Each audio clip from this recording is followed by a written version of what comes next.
oh, this path seems to loop around. That it has, like, a bunch of very interesting character What a choices. suspicious chest. Oh. No, it doesn't actually loop around. I am a little worried about that. I'm going to explore the other path first. No, not Awakening Fire Emblem. Awakening as in, like... I think it's a Naruto thing. Naruto, your, like, transformation you can do when you have a full chakra meter is called Awakening. And with most characters, it's just, they get an aura, but some people, like Sasuke, turns into, either Curse Mark Sasuke or Susanoo Sasuke, and then Naruto, I think he turns into Ninetales when he awakens. Or Sage Mode. No, Sage Mode Naruto is a separate character. Who was really overpowered in Ultimate Ninja Storm 2, which is the only way I consume Naruto media, the fighting games, because they're really good. But anyway, nope, that's not a monster chest. I can immediately tell because of the fact that it is not red. I still haven't played Naruto Storm 4. I feel like I probably should at some point. It's often pretty cheap on sale. Naruto Storm 4 is the one that adapts the ending of the series, right? Like, the final... I was about to say, like, spoil who the final villain of Naruto is, but that's probably a spoiler, so I probably shouldn't say that. I mean, technically the final villain is Sasuke, but that's like a post-final confrontation thing. Because, you know, like, the mangaka said from the beginning that, like, it was always going to end with Naruto versus Sasuke, so it was more just like an inevitability than anything. And then Sakura completely forgives him and has a child with him because reasons. But anyway, now I'm talking about Naruto. Yeah, this cave has a lot of branching paths. It's kind of nice, honestly. Oh no, it's just a bunch of big penguins and some small ones. Yeah, there's the sardine bullet. Oh yeah, the debuff. I remember that strength debuff. They're called pengus now. I only just noticed that. But I remember that strength debuff used to be really, really, really bad. Because, like, the way that buffs and debuffs worked in the original, you essentially, like, could not damage them with physical attacks if your strength is debuffed. So I remember that being a pain. Because they're actually using, you know, Chloe's brokenness against you. Wow, those are some big baby penguins, and I am actually very scared. These things also seem to have an enormous amount of health, and I'm going to actually morale here because of that. Probably should be buffing right now, and let's see. They're susceptible to Chaos Brand, but I don't really think Mute 200% and Impede. Oh, let's try that.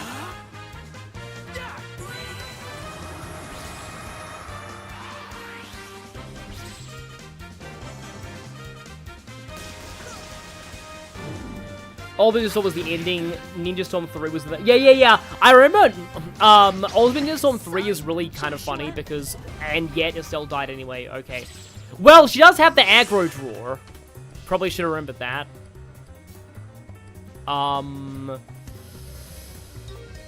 This actually looks very, very bad. I mean, I can try Flicker to impede. But they're probably just going to cast again. Yeah, I may have to restart this fight. This is not good. I almost want to just straight up restart now. It's probably faster than actually, you know. Yep.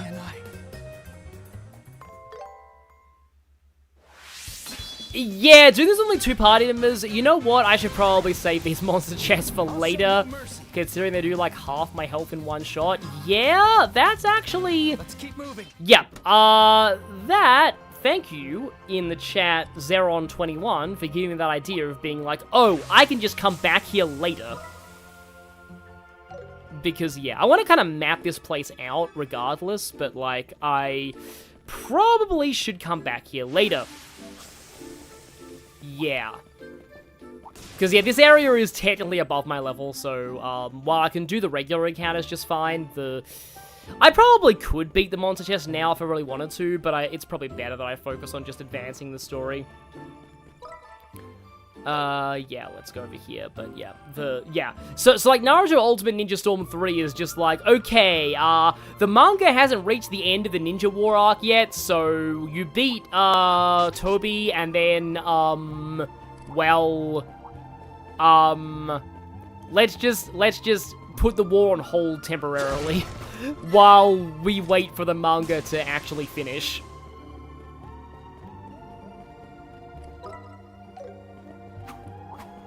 I still think it was actually kind of cool what they did with Toby. Especially, like, once you realize that his, like, fake persona is actually close to the real person he used to be. But that's Naruto spoilers. This chest looks good. Okay, not suspicious. Deathblade! Oh, I think I know who I'm gonna give that to, because it would be really funny. You'll see. Because I forget if these status quartz were even in the original game, because I know that, like, This chest looks good. like, stacking a whole bunch of ailments on an AoE physical attacker was generally, like, more of a thing for Cold Steel, and also and also Crossbow, I think. Oh, Mine 2, nice. I think I already have enough Mine 2s at this point, because let's just say that the people that you get in this chapter don't really need Mine 2s. Wow, this cave is bigger than I remember it being. Treasure time! But I am looting a whole bunch of items that I'm technically not supposed to have yet. Oh, nice, a heal machine. I mean, there's a reason why they put a heal machine here for later on, but... yeah. Yeah, this right here is the lair of the evil penguin. This feels great. One day, we shall fight Evil Penguin in 3D. Oh, that would be a great name for that stream. Evil Penguin 4. No, Evil Penguin Remake now in 3. No, Evil Penguin 3D Remake. Yeah. Because Evil Penguin 4 is gonna be the Crossbell games, because there's an Evil Penguin side quest in that one. And for some reason, the penguins are tearing off people's swimsuits, so I'm going to be calling that one Evil Penguin 4, Too Hot for TV.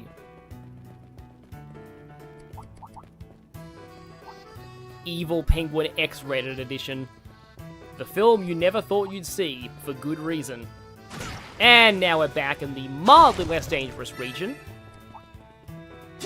I think I can just kind of skip past a lot of these at this point. Although that's a lot of enemies. I kind of want to fight you guys, just because it's really fun to hit you all with that.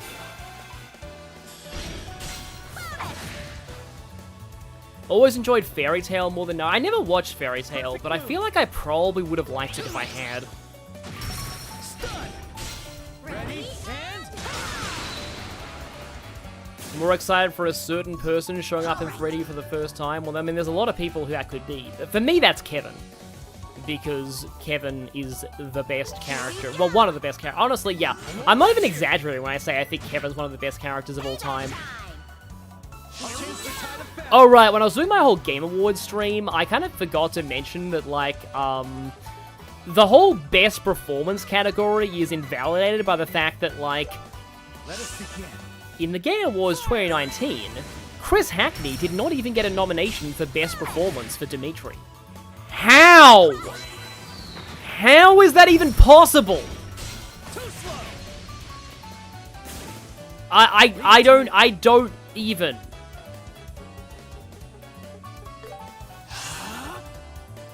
Fire! But anyway, This is the end. Evil Penguin 4, Revenge of the Beasts and Fish. Nice job, Joshua. Somehow less evil than the RuneScape Penguins. Yeah, I remember, like, RuneScape was another game that, like, a lot of people that I grew up with played, but I never played. I had a cousin who played that.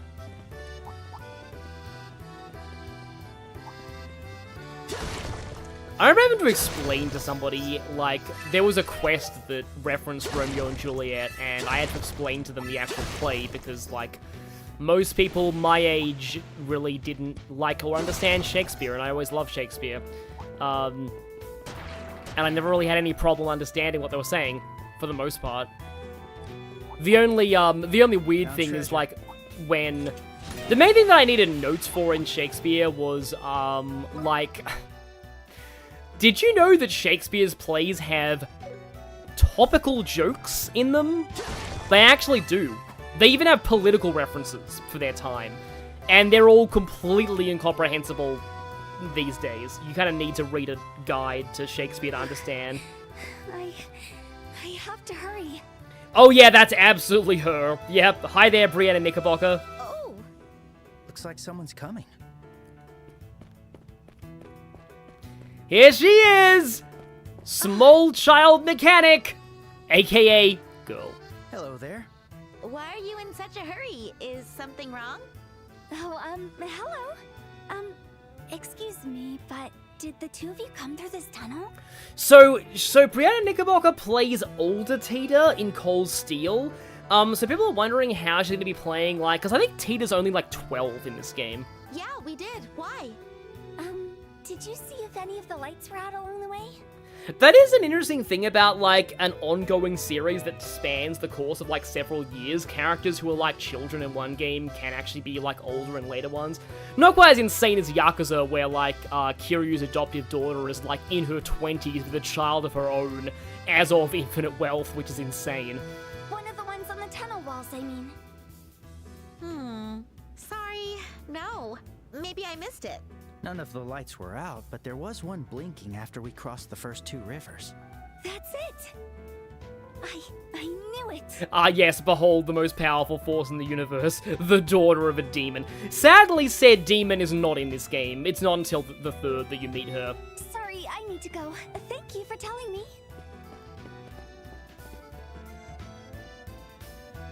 Did actually read Othello I for don't recognize college her a few months outfit. ago. Maybe it's something unique to the city of Zeiss. Othello is my favorite Shakespeare play, She was in quite the hurry.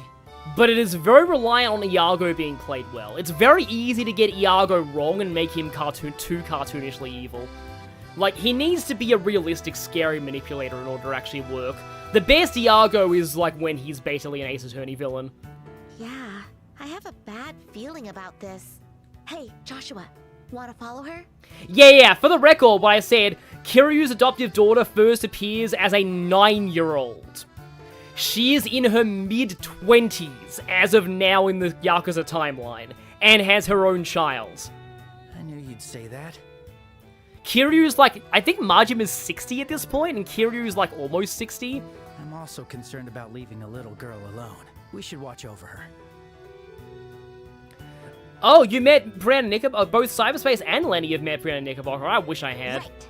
Let's go after her. I'm really jealous of Lenny because so many good voice actors come to Canada or are Canadian. For example, Devin Mack. My dream, one day, I will get my Sonic coloring book signed by one of Sonic's VAs. Roger Craig Smith was in Australia last year, around this time, actually. In fact, almost maybe literally now. But I intentionally chose not to go to that convention because I was going to Japan in like 2 weeks, and I didn't want to get COVID before, you know, a big, expensive holiday.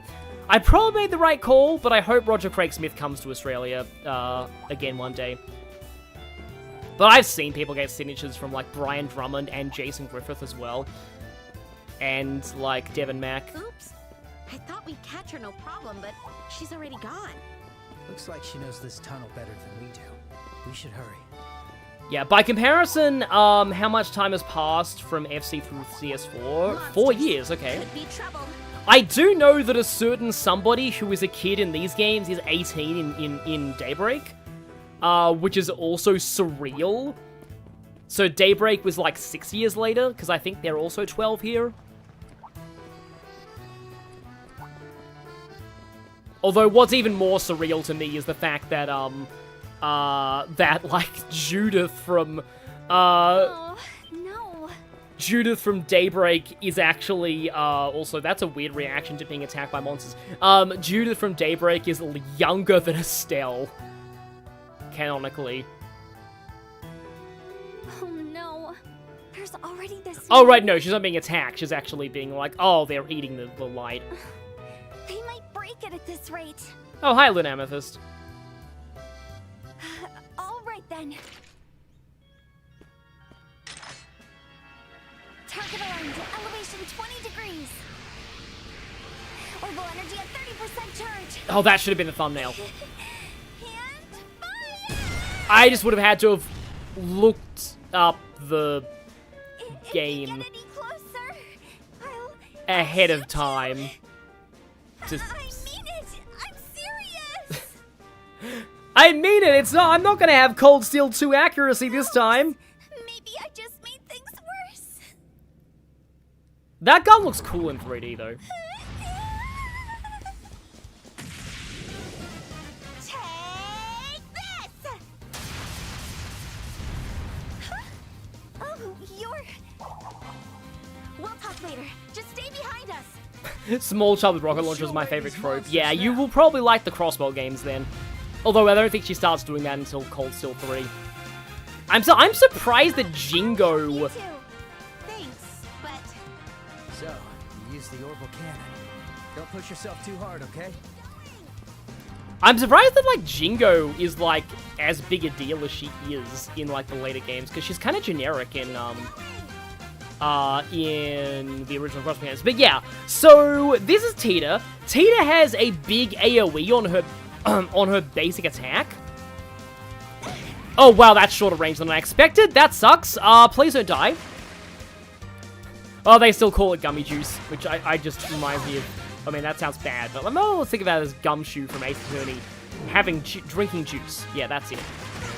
Yeah, all hail Estelle having the aggro quartz, but yeah, that is way shorter range than I expected, Tita. Yeah.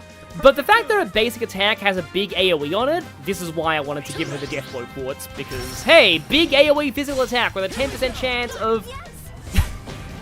I like how Estelle and Joshua are, like, taking up most of the animation there, and then Tita's like, oh, I'm also here. That was so scary. Thank you so much. Can't wait for her stats to be awful again. Yeah, in the original games, Tita didn't really get good until, well, she literally got a mech in the 3rd, and it was the most amazing thing of all time. He really saved me. Tita in mech is like one of the most broken characters in all of Trails. It's hilarious how good she is. She doesn't even have an S-craft in that form, and she doesn't need one because she is a walking S-craft. I'm glad you're okay. But you really shouldn't have done that. It's way too dangerous to provoke monsters like that. Oh, but I thought they would break the light if I didn't do something. Speaking of, why did those monsters swarm the broken light anyway? Estelle, you know this. It's because they're attracted to Septium. Remember when we had to change a streetlight? Monsters are attracted to the Septium circuits inside the orbments. Does this dialogue change if you didn't do that quest? Because that quest is optional, I'm pretty sure. Streetlights have monster-repelling features. Once that stops working, the lights attract them instead. Ah, I see. But still, that was way too reckless. Yeah, exactly. Get in the robot, Tita. You could have been seriously hurt. Oh, I'm sorry. Like, they knew that because, like, in Cold Steel 3, Tita is only playable in mech form. That's enough, Estelle. You are the last person who should be telling anyone not to be reckless. Hey, you ruined it. Oh well. Anyway, I'm Estelle. And I'm Joshua. We're bracers from the guild. Wow, so that's why you're so strong. My name is Tita. I'm an apprentice at the Central Factory in Zeiss. Oh, that explains your outfit. Yeah, Brienne Knickerbocker is, like, kind of typecast as really wholesome characters. I want to say she's played a very non-wholesome character in at least one game, though. Well then, Tita, if you're heading back to Zeiss, why don't we go back together? I agree, it would be safer. We don't want another monster attacking you. Really? Thank you so much. But could you wait a little bit? I want to fix that light before we go. Oh yeah, go ahead. It looks like it could go out at any second. But how did you even know that this light was about to fail? Oh, I found it while I was looking through the terminal's database. Someone must have put it in there before it was taken care of properly. I see. Good thing you caught it early. Terminal? Database? Yeah, they're not supposed to have internet in this franchise until the next game.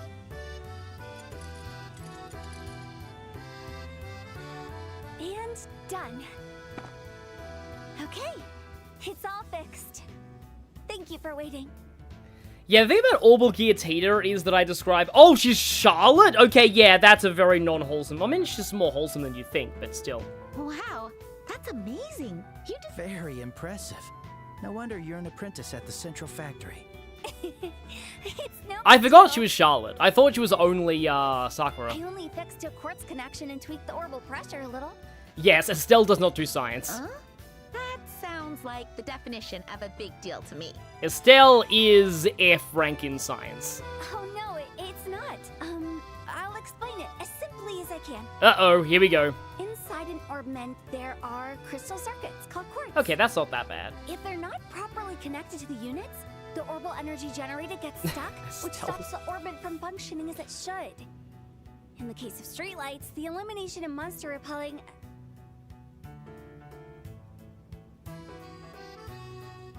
Okay, you can stop now. Let's save the rest for later. We should get moving. Yeah, because, you know, standing around talking here isn't a good idea. You're right. It's too bad I have to stop here, though. Estelle, like, immediately gets a nosebleed from thinking about all this. Phew. All right, let's head to Zeiss. Okay. Yes. I'm surprised you'd carry something like an orbital cannon. I need something to defend myself when going outside the city. It was hard to find the right balance between control and power. Wait, you made it yourself? You're so tiny yet so crazy. Okay, that's the switch button. Okay, so it's like a lob shot, huh? And then her, special is a oh, wow, that's cool. However, I don't think I want to, like, fight things much at this point, unless they're, like, small enemies, because, like, you know... As they said, Tita has terrible defense, and that's been consistent with her all the time, except when she uses Orbital Gear, which, like, literally multiplies her defense by 1.5, and, the multiplier also applies to all of her quartz, which is really hilarious if you stack defense and attack quartz on her in that game. She also has 3 lines isn't as bad as 4 lines, but still. Her starting loadout's actually kind of okay. 2 space slots, though, is weird. I don't really want... Although buffing my defenses is okay. It's funny that he had hit 2 and she still missed that shot in the cutscene. Certified cutscene moment out of 10. Action 2 is nice though.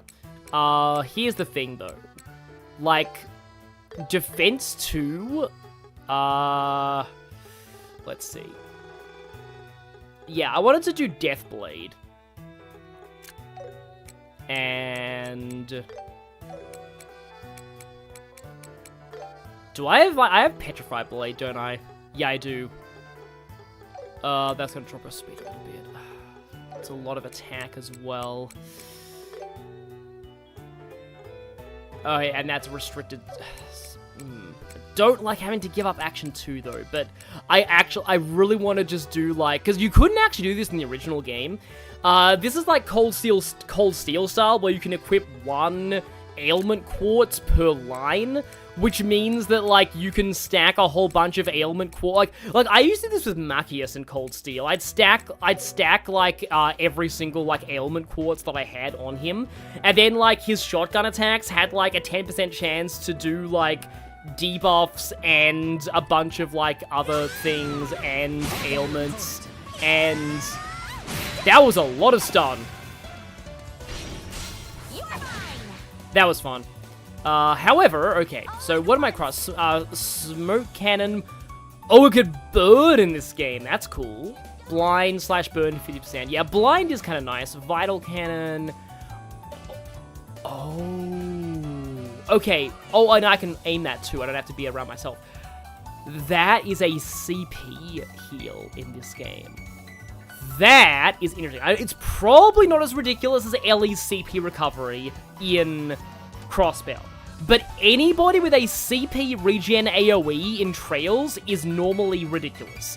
Like, for example, Elisa in Cold Steel 1. Impulse Cannon is physical, strength down, okay. Well, I want to try out my Mega Ailment setup. Why does it have a bear on it? I guess Y doesn't have a mirror. But yes, that petrified at least 2 enemies. So yeah, like even though it doesn't have, like it's only a 10% chance,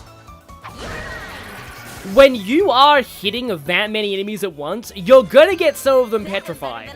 So that's why this is very fun.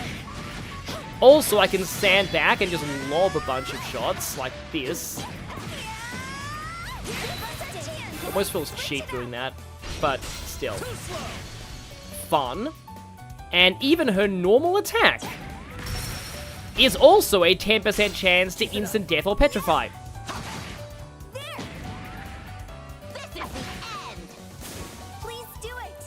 So yeah, I kind of doubt she's gonna be like especially amazing in this game. But I still like the whole, like that's why I like the system that Cold Steel added with like the way that it's like, okay, because they provide an advantage to having, like, because in the original Sky games, which I may have said this in an earlier stream, but in the original Sky games, having a multi-line orbment was always a bad thing. Because it meant your arts were worse and there were no real benefits. But making it so that, like, multiple lines benefit physical attackers more because you can put 1 ailment quartz per line, which means you can stack multiple ailment quartz on a single character and have, like, big AoEs that deal, like, a bunch of ailments. Yeah, that's cool. Okay, that was satisfying too. But yeah. Yeah, this is fun. Again, it does feel a little weird. What happens if I attack out of a dodge? Okay, it's more of an aim shot than a lob shot. It's interesting. It is interesting how she does, like, lob shots, though. Because you don't really see that many characters in, like, RPGs use lob shots because of the way that, like, most video games are just like, okay, so yeah, so Vital Cannon does cost 50 of her own CP. I think I might try that next time. But, like, most, like, because it often portrays archers. Also, I got a death blow there, I think. Because, you know, death blow quartz. But, like, most of the time, archers don't even arc their shots in RPG games, which they really should, but, like, yeah. So, maybe the reason why... This is strange. The reason why I like lob shots so much is that, like, Spyro had a lob shot in its tank minigame in the 3rd Spyro. And I always remember the lob shot being kind of useful there, because it hits over terrain. Or obstacles. Yeah, that's good. That was great! Okay, I do like her after-battle voice clips so far. Yeah, like, I mean, Tita's never really a top-tier unit, except in, you know, Sky the Third when Orbital Gear, but I think she's at least more fun here than she was in the original game. The problem is that's really not saying much. I wonder if, like, you know what? I wouldn't be surprised if Tita was, like, the worst party member in the original Sky. Good progress. I would not be that surprised. Granted, like, best and worst party members is actually, like, irrelevant in Sky FC because, spoilers, you don't actually get to control your, like, who's in your party until literally the final dungeon. But it's more relevant in later games, because of the fact that, you know, that, like, you actually can freely swap your party around. So you're kind of stuck with who you're stuck with in this game. It's the end of the tunnel. But I will say, I do think that she's better in, yeah. I mean, it's nice to hear that someone else knows the tank minigame in Spyro 3, but yeah, its controls were awkward. I just thought the lob shot was kind of a fun concept. I guess that means this is the entrance to the City of Zeiss? Yeah, I would say that Tita is technically the worst character in the original Sky, but again, you're stuck with her for Chapter 3, so that it doesn't really mean much. Yep, it is. This is actually the underground door of the central factory. Like, there's really no competition, like, for best characters in the original, well, in both the original and this Sky. Oh, that infamous... Central Factory, the icon of the city of Zeiss, and the pinnacle of orbment technology. I heard it's a massive building. Is that true? Oh, it is. It is huge. I would say Estelle can't be the worst by virtue of her just being permanently in the party all the time. A lot of first-time visitors get lost inside because it's so big. Oh man, that sounds intimidating. Now I'm worried if we'll even be able to reach the guild. Yeah, the factory is actually quite big and complicated. It's also the source of the legit quest from the second game. You'll be fine. You can get to the city from the first floor. I can take you there. Thanks. That'd be great. All right, let's head inside. I am looking forward to meeting a certain somebody in this chapter as well. Oh hey, is this the miner who has like a weird relationship with his girlfriend or ex-girlfriend? I know that there's one of them who, like, you need to buy them like a woolly cap and a mining helmet or something like that, and then they actually reconcile, kind of. Ah, the Zeiss music! Zeiss is probably my favorite region in Sky. Oh, there's a map here.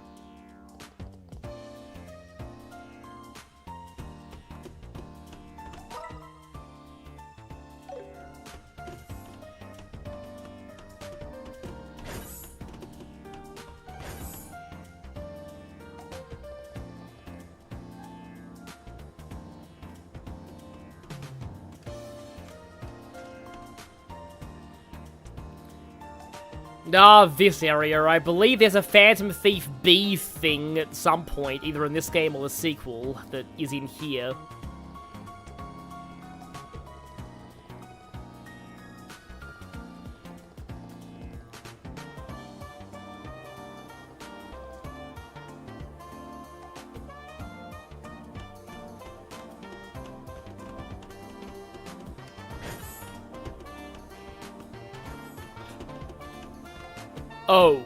Oh, right.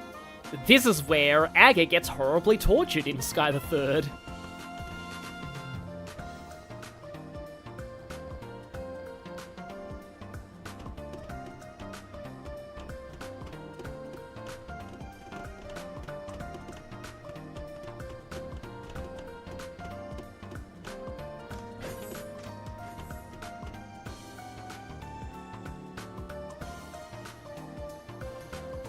An emergency staircase. I wonder if we will end up using that at some point when there is an emergency. Do you know why? But this song actually makes me think of like a Pokemon theme. Like a Pokemon City theme. Almost feels like this place could be a Pokemon City.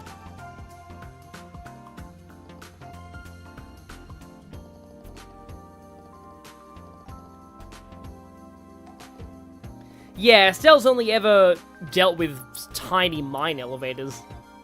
10 Taurum. Yeah, Taurum's the unit of weight in this world.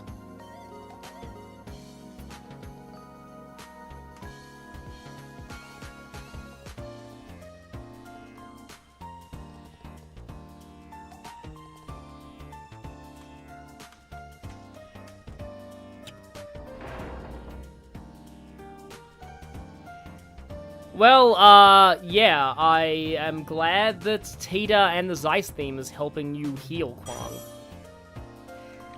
How is everybody's Thanksgiving? Well, I didn't have one because Australia doesn't have Thanksgiving. Oh, wow. This place is pretty big, huh? This is the Central Factory's first floor. The reception desk and the maintenance counter for general customers are here. I see, so we can head to the town from here. Oh, hey, Tita. Oh yeah, Hazel. Yeah, I don't know why, but I remember this receptionist. Oh, Miss Hazel? Perfect timing. Supervisor Travis is looking for you.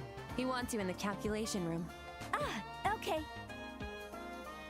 No, we're losing our epic ailment Ooh, setup. Looks like you've got urgent business. Thanks for showing us the way to get here. Oh, no. Not at all.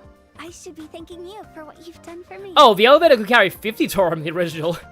Elevator nerfed in Sky Remake. We'll be in Zeiss for a little while. We can meet up again when you're free. Yeah, I guess the Central Factory would double as a gym if this was a Pokemon City.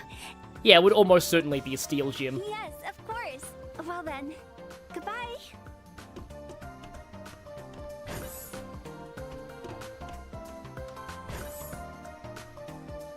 She looks like she always tries her best. It's very cute. Right? I totally agree. Oh, I wish I had a sweet, adorable little sister like her. Ha ha ha ha ha ha ha ha ha ha. Give it time. Instead, I got a little brother who's not sweet or cute. Need I remind you that I'm the one who always covers for you? If you want to act like a big sister, you could at least become a little more dependable. Oh, shut up. Anyway, should we go check out the town now? Sure, let's stop by the guild first to finish our transfer process. We can also ask if they know anything about Dad and the Orbment. Yeah, sounds good. Had a high school reunion yesterday, but since I dislike everything at my high school that I don't already talk to, didn't go and hang. Yeah. Yeah, that does kind of depend. I had a pretty good time at my own high school, and I did kind of like the reunion, but, like, I only talked to a few people there. Here to get your ornaments. Got new stuff at the shop. Okay, yeah, we can get defense 1000 earth. Break 3. Topaz shield. Mine 3. Oh, well, we're going to be able to get attack and cast and, yes, action 3. Okay, I don't think there is a cast 3 in this game. I could be wrong, though. But, yeah, action 3. Oh, boy, am I going to want that. Impede 3. Well, that's actually new. Silver shield. ATS up on critical health is probably not a bad effect. In fact, there's probably ways to, like, stack that and do ludicrous amounts of damage. But yeah, customize some things. Oh yeah, we got that feather brooch. Resist delay. Evade plus 10. Hang on a minute. I knew that I would regret not looking at the feather brooch in my inventory. It's an even bigger speed increase than the black bangle. Of course it is. And resist delay and evade plus 10%. That is crazy. Yellow sphere. Yellow sphere plus speed plus 20. That does cost me most of my U materials, but that might actually be worth it. And we are also resist seal, mute, and stat debuffs. Oh, that's also speed plus 20. And burn, confuse, and death blow. And ATS plus that, but it doesn't resist mute, which you kind of want for... Okay, this is, oh, I can only afford to either do that or get the... Yeah, I get the yellow sphere plus. I'll pick this. Then they're both maxed on slots. And then I can exchange my Seepeth Mass. So yeah, Joshua, would you like that yellow sphere for over 100 speed? Almost double Estelle's speed. Black bangle. What about the feather brooch? Yeah.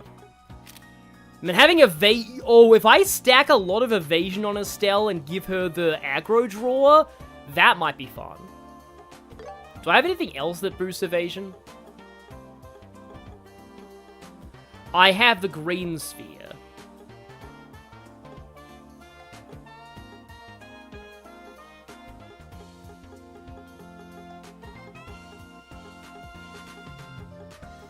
Which might not actually be a bad idea. And then... Okay, I can only increase evade by like 2%. With the leaky boots from fishing, but, I mean, lower speed, though. Aha! Shield vest plus E... Oh, that's better! It just lowers my crit, but yeah, I'll take that. Yeah, let's go weird, impromptu evade tank Estelle. In fact, do I have any, like, evade quartz on her? Let me just check. Like any potential for evade quartz. Because they're under... Yeah, here we go. Evade, oh, interesting. Okay. I do like the casting setup that I have right now, although if I remove Mind and put Evade 3, all I lose is Terrell, which is overkill for this point anyway, and I have healing items. So yeah, let's go Evade 3.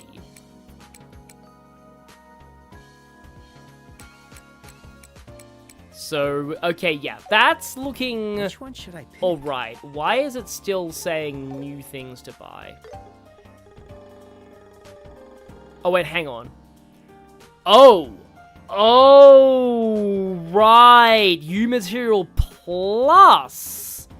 that explains why I couldn't make a lot of these. Because they're U material pluses. And you can exchange 5 regular U's for a U plus. I think I'm actually going to take some more of those, just to see if I can... Because, yeah, I can now make the Green Sphere Plus for even more evasion and more crit. I wonder if these are the ridiculously broken accessories that chat told me about earlier in the game. I feel like they probably are. Please come again. Am I even allowed to go up the yeah, I can. Yes, I'll go up the fire escape, because all the best plans begin with I'll go down the fire escape, as friends would say. See, I like to take a bit of a tour around all of the factory areas, because it's important to familiarize yourself with these areas, for side quests.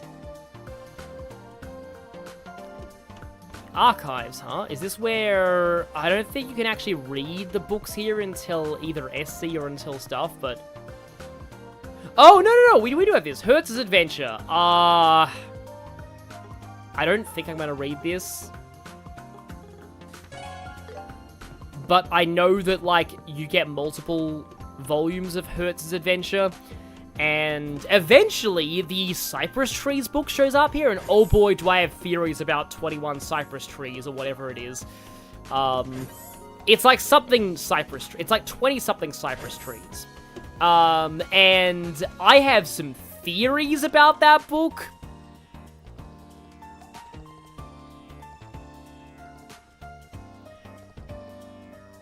So yeah, this is the guy that we helped back in Ruan when we found the prototype orbital gun. So yeah, I like it this game remembers the side quests you do.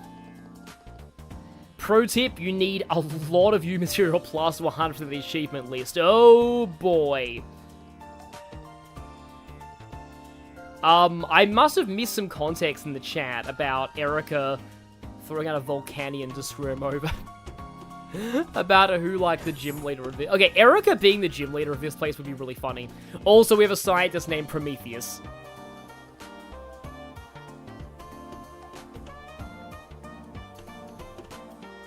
And Igor. A researcher backed out. Hey, that's no good. I can't do my Velvet Room fusion experiments anymore. Yeah, so the RC wasn't even using its proper engine last time, and already it completely obliterated Mayor Dalmore's yacht. So just wait until it has its actual engine, which is like the best engine ever invented at this point in Zemurian history. Oh yeah, this is the tomato room. Yeah. The bitter tomato. That's quite the vegetable. Maybe we can find some other use. Yeah, so, acerbic tomato in the original, which I think is just a fancy way of saying bitter.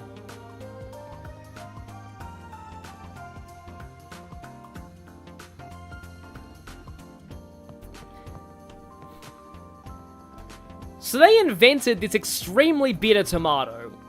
However,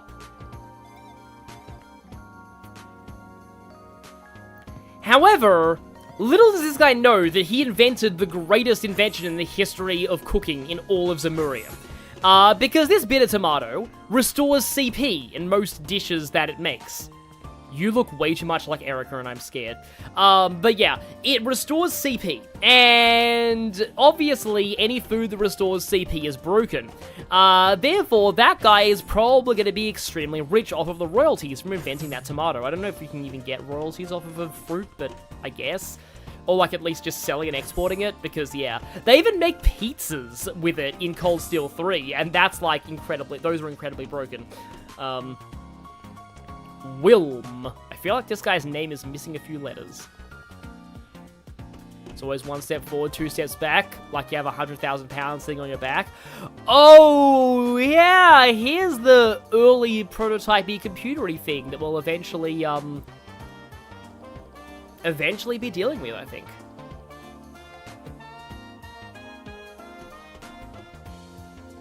kind of cool when, you know, you've got a fantasy universe that's only just invented computers, and you have these really equivalent of, like, the early, like, giant room-consuming computers that are, like, massive bricks and can only calculate very small things, but are still, like, considered state-of-the-art.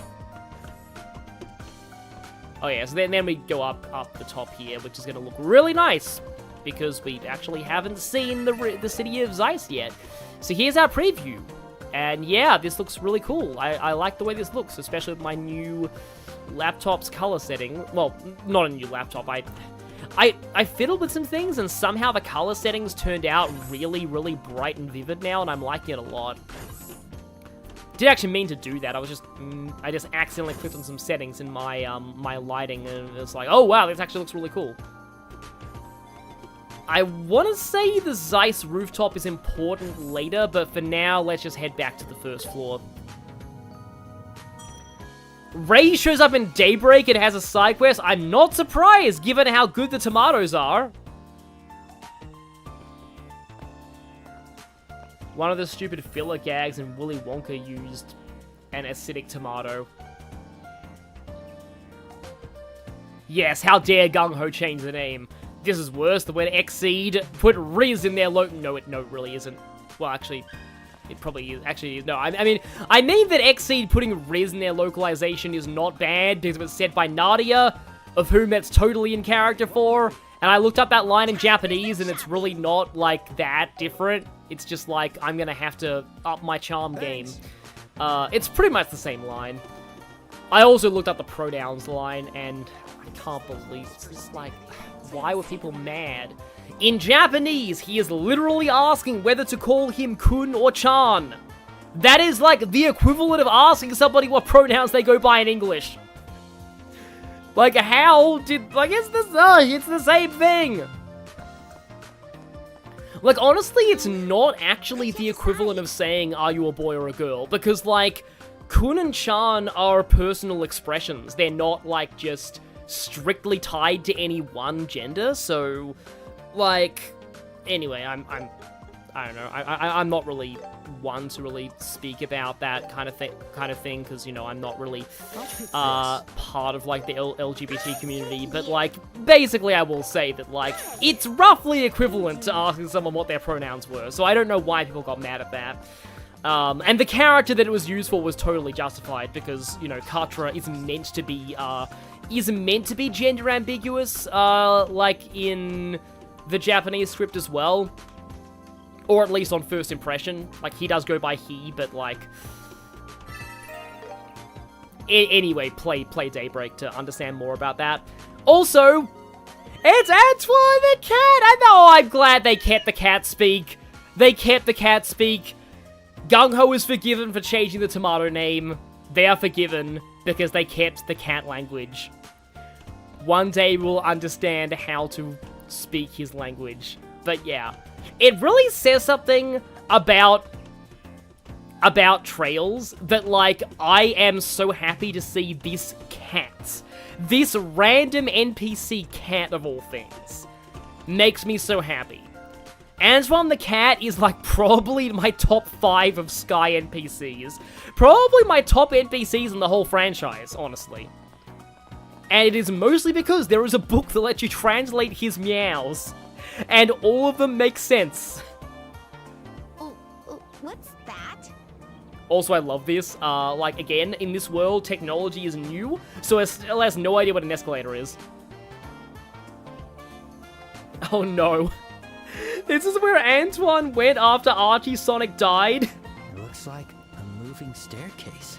Now we just need Antoine to have a female cat mate named Bunny. It has to be exhausting climbing up and down these stairs. I love how, like, the Antoine and Bunny romance survived the reboot despite the no romance mandates. Probably because they're not game characters, so it's okay if they have a romance. But who in their right mind would even think of moving an entire staircase? Man, since the second we got here, it's been non-stop amazing. I couldn't agree more. You have been getting YouTube shorts of kittens these days, Kwang. Yeah, to be fair, that is a pretty big escalator. You know what? Whoa,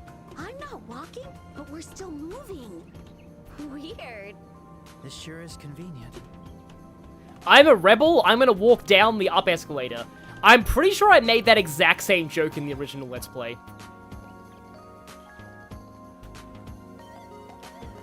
Like, I do like the world-building detail that escalators are a relatively new thing in this world. So, aren't, like, there are some pretty important well, not important, but, like, by NPC standards, some of these houses are, like, some of the NPCs in this town have some interesting subplots. Not quite as good as Harry and Mina, but still. Also, speaking of jokes that I know I made in the original, stain arms and guards. We'll be sure they're stained with your enemy's blood, not yours. Time for some shopping. It's a pretty dark joke, but yeah. Basilards. Inferior in every way to the Skull Daggers, although that's a drop in speed, but I might want that.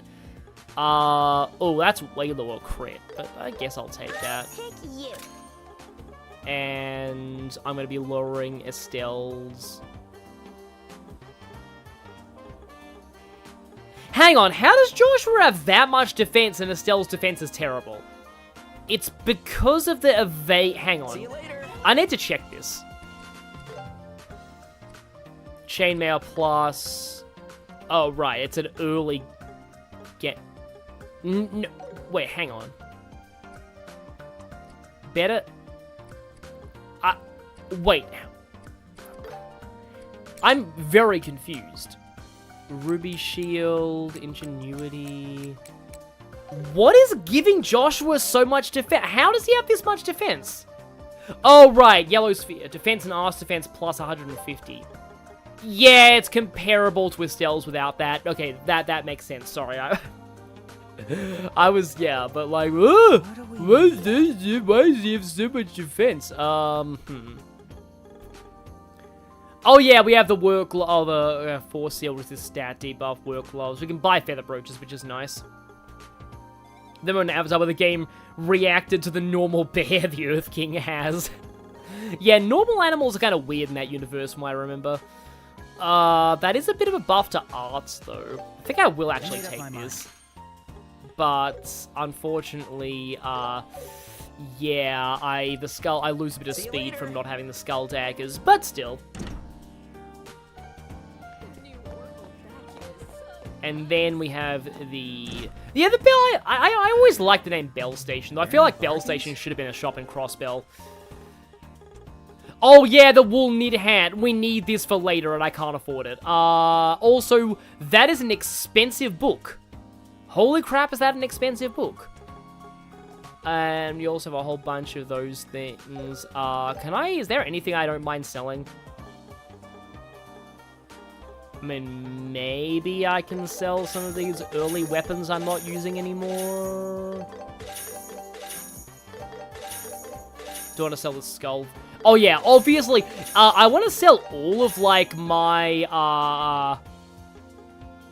oh, there's an agate weapon in there, yeah. You're probably going to sell most of your equipment for, like, the earlier party members, because when they come back, they'll have better stuff. Okay, so with that, I can definitely buy both. So... Oh, I already have Carnelia. Oh, right, it's expensive because it's a back issue. That's in case you missed it. That's your punishment for missing it earlier on. But I get the wool knit hat at least. Which one should I pick? There's still new stuff here. Oh, we can buy fish now, which is nice. Come again. Oh, and pumpkin pom cover. Bell Station was this Silk Song. Yeah, I think Silk Song does have something like that. Yeah, we talked about Silk Song briefly earlier in these streams. And this is... Oh, it's a bar, yeah. Well, I may as well buy the local food here because I need to get that in my recipe. Oh, there's a lot of things we can get here. Speed and move, not bad. Black pepper soup, cracked pepper, and arts ATS up, yes. Come again. Okay. Gotta remember that we have to eat them first before we get them in our recipe book. That was delicious. Yeah, this is pretty good. That was great. I could go for some pasta right now, actually. But okay, let's see. So, I can make a few of those. All right, hold on. I think it's edible. Tempest Faster. Oh, wow, that's better than the regular version. Speed up, up, up? How is that the field dish? Sure, leave it to me. Sure, here you go. Okay, there we go. We got that, and then the black pepper soup needs monster tails. I always liked the way the graphic of those soups looked. And then specialty seasonal tart. There's a first time for everything. I got it! Somehow that turned into pancakes for Estelle. Here you go. It happens, I guess. She channeled a certain I knew detective. I could do it. So yeah, customize. Fluffy pancakes! Yeah, somehow the seasonal tart turned into that. But I mean, I can see it, because it does have the fruits, so yeah.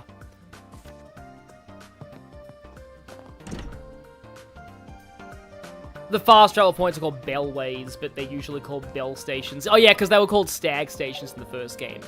But the thing that I need to do above all else is to go here and visit the greatest NPC, well, one of the greatest NPCs of all time. Where is she? Where is she? Where is she? Where is she? Is she on the first floor then? I know she's somewhere here.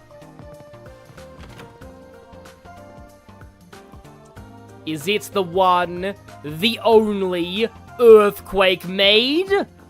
Yeah, there's a maid here who really doesn't like earthquakes for some reason, and let's just say she chose the wrong line of work, or at least the wrong city to work in. But yes, Earthquake Maid. I want to say that's Earthquake Maid. Did somebody mention delicious pancakes? Exactly. But yeah, you can actually go in here. Russell home. I wonder. And we can meet old man with glasses who totally isn't Dr. Wily.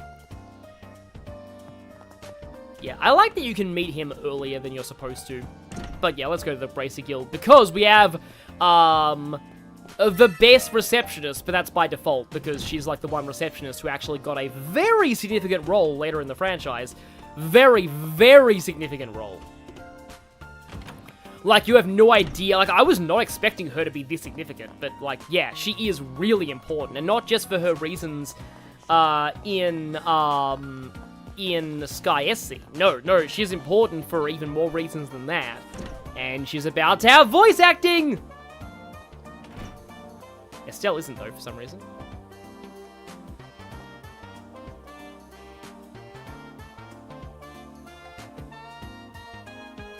Okay, the Tempest Passer only lasts for 2 turns, but still, that's a lot of speed. I've been expecting you. Estelle, Joshua, welcome to the Zeiss Bracer Guild. Jean at the Ruan branch already informed me about you too. Yeah, you know what? I'm not surprised that she sounds like this. This is kind of how I expected her to sound. Although she sounded actually weirdly like Marisha Ray in her battle dialogue in Sky the Third, but I almost wonder if it was Marisha Ray, but it sounds like, this sounds like Valerie Aram, but like, probably isn't her. A girl with chestnut-colored pigtails, and a black-haired boy with amber eyes. You're exactly how I imagined. And your voice is exactly how I imagined. My name is Kilika. I'm the branch officer of the Zeiss Bracer Guild. Pleased to make your acquaintance. Oh, they brought back her Daybreak VA. Yeah, the fact that she's important in Daybreak, that actually does tell you something. Let's just say that she has major ties to Calvard, and that's why she's important. Now, let's do your transfer paperwork. Please sign these documents. So who's her Daybreak VA? Perfect. You're both now officially bracers of the Zeiss Bracer Guild. Unfortunately, we don't have any tasks that need immediate attention. So for now, take care of the requests on the bulletin board at your own pace.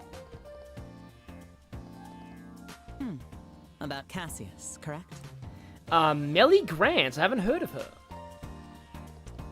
Yes, pretty much. Unfortunately, Cassius isn't in Zeiss. At the very least, he hasn't visited this branch in the past few months. But I think I can lend you a hand with the other matter. Take this with you. An introduction letter to Murdoch, the head of the Central Factory. Technically, he's the mayor of Zeiss. I heard about what happened at the mayor's residence.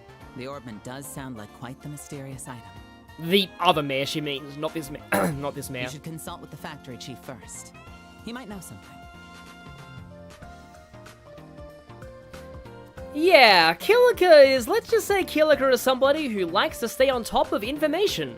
And that makes her very good at the job she has later in the series. It's my job to support bracers like you. Vague spoilers, she becomes basically a spy. I looked at the information I had and prepared accordingly. It's a character arc I wasn't expecting for her, but it's pretty cool. Don't mention it. You can repay the favor when there's an emergency. Yeah, I don't know why Estelle and Josh are on voice here either, but I guess a voice acting budget. Kilika's such a cool lady, but in a different way from Sharon. She keeps us focused and serious. It's great having her as a branch officer. Alright, we'd better get serious about the quests and investigation. Well, I mean, Kilika,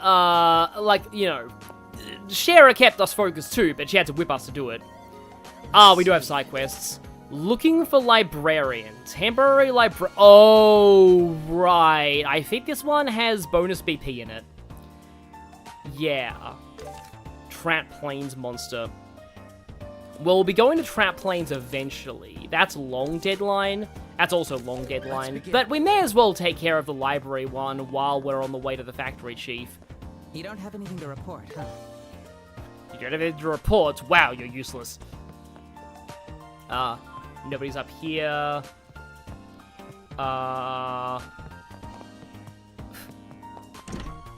did I just get a message from the Australian Taxation Office? I should probably check that after I've done streaming, but it's probably nothing bad or anything, but still. Yeah, that's the Trap Plains monster. And then up here is where we need to go. But I think I want to take care of that library. There's still something new here.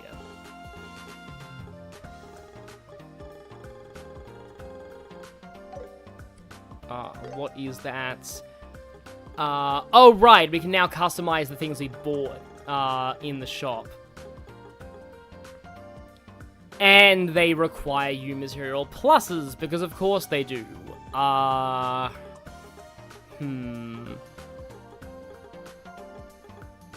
think I'd rather get that because Estelle needs her strength more right now. Greetings, Killigan, nothing to report. Literally. Oh yeah, library's on the second floor. Oh hey, we can actually move up and down the floors with the directional buttons on the map. So yeah, I want to save here because I think this one actually does have bonus BP conditions. It would make sense, like, if you're a librarian and need to memorize books and do a good job in actually locating them.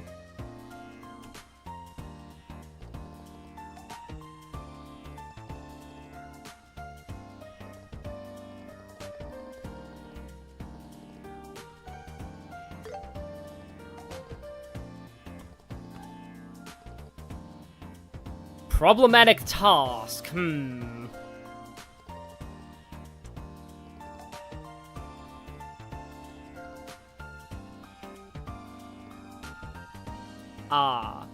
Yeah, we have to track down some overdue books. 3rd floor, 4th floor. Okay. I hope there's not, like, a secret, other objective here. No, it does appear that there's just multiple books in one of the floors. So, 3rd floor, 4th floor. Up the stairwell. Oh yeah, and it does have that plus on it, conveniently. Yeah, there's 2 of them in here.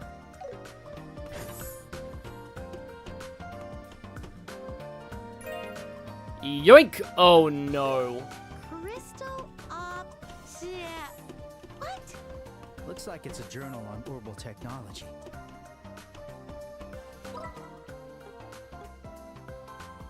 Okay, and there's 2 on the other floor. I'm gonna have to read these, I think. I completely forgot that, like, these actually were, like, readable. I really hope that one of them is the Cypress Trees book, though. Tomorrow's cooking. With this, tomorrow's cooking will be a breeze. Only if you can follow the recipe.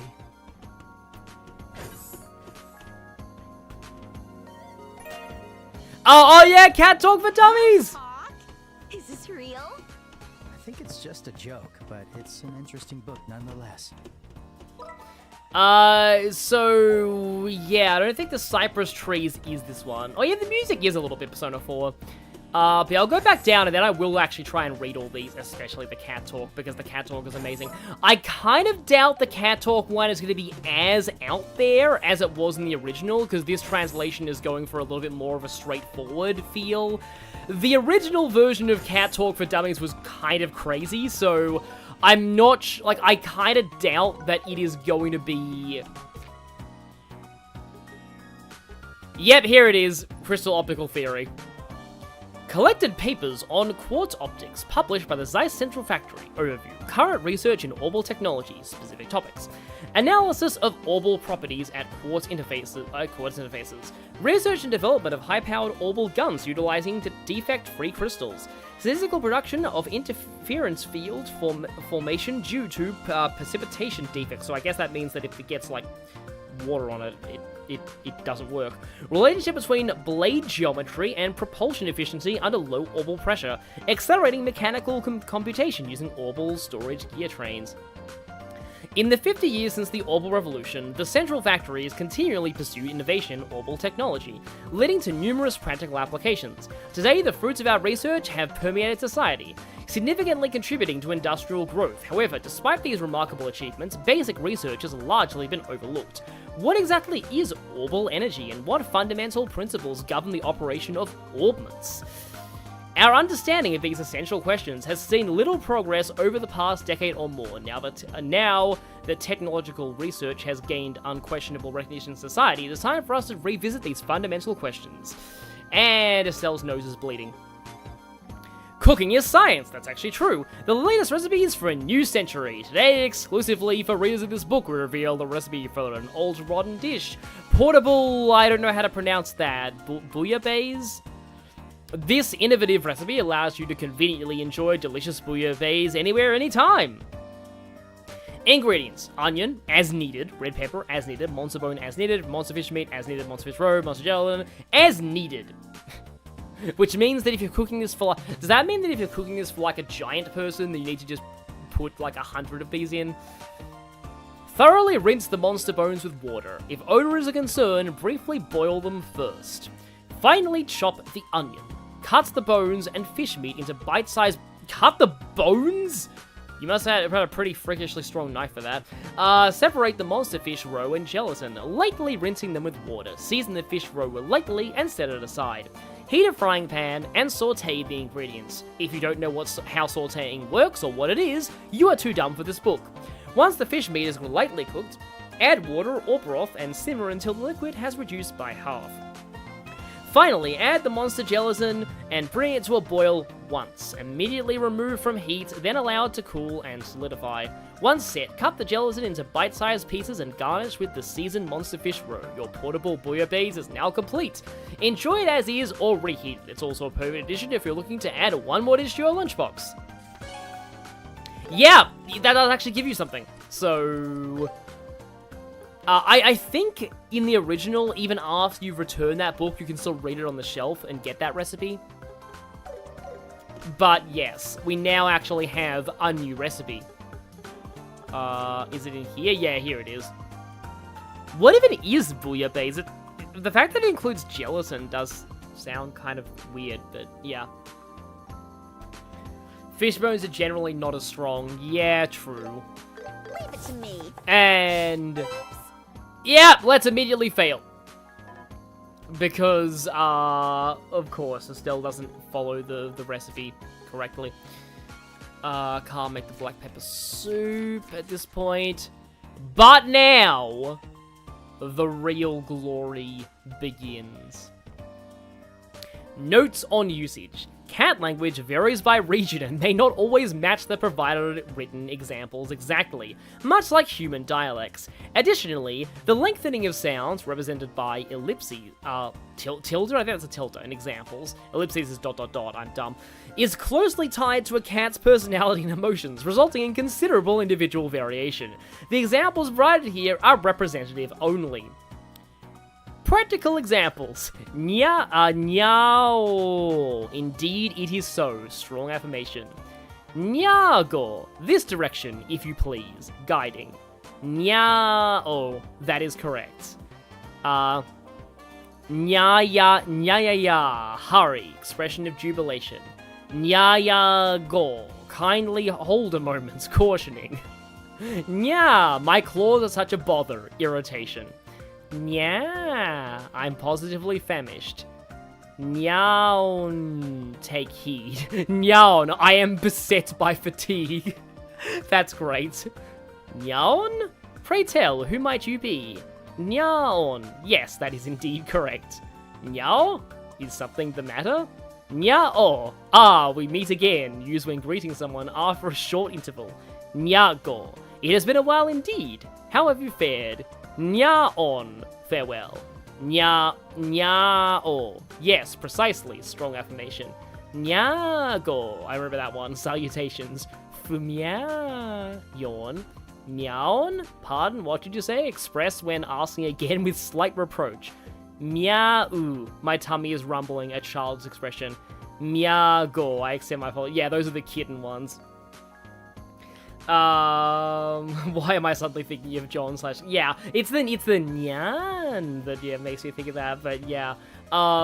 It's not, it doesn't have the we meet again fleshy thing from like the original. I like that it has everything like sounds super like super refined though, because like it kind of fits, because cats do sort of see themselves as royalty, and it kind of almost sounds like the Wagahaiwa Neko de Aru. The joke in that is that like it's super high class speech coming from a cat.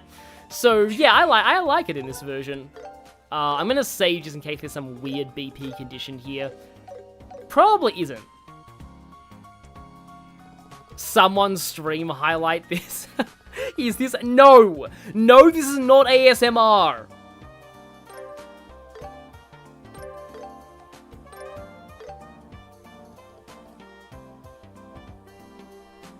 Oh, that's a shame. The cat speech in this game isn't translated consistently, so you can't use the book to translate all the cat dialogue, unlike the original where you could. Yeah, that actually sucks, if that's true. Because, yeah, that was one aspect of the original. Like, everything that cat NPC says made sense according to that book. ASM Yar. Oh, boy. It says that the Koreans who raise cats call themselves butler. Yeah, that fits.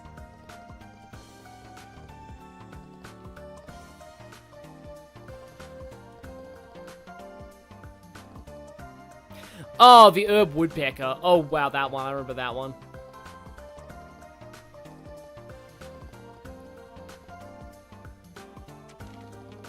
Oh, no. No. Now I remember. This is why it's problematic. Because that guy's involved. A giant stone man, guardian of the calm pond, approach his domain in the far mountain village. Behold! And you shall receive.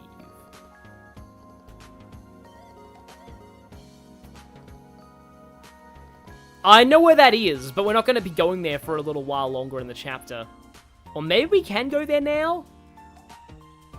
This is a long duration quest, though.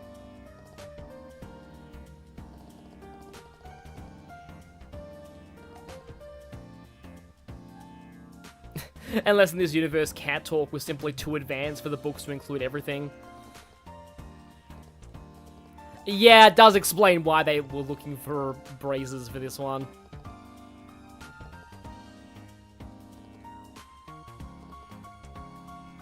Mission complete. Oh, okay. Oh, right, we get a... The way this is an Eastern poem. I wonder if that's a hint. Eastern culture, huh? Then maybe we should head to... Estelle, you wouldn't know where to go to because of, yeah, Tomorrow's Cooking's on the bookshelf. That's out so that you can read it in the original without needing to, like, you know, like, have the book in your inventory because you need that for the recipe. Optical theory.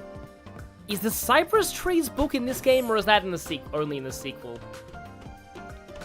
But yes, we have the riddles. Yeah, we'll be able to take care of the rhino and that one at the same time, so we should probably save that one for the rhino when we go after the rhino, because, like, it's in the Hot Spring Village, like, I'll just say. Pretty sure it's in the Hot Spring Village, and we're not going there for a little while.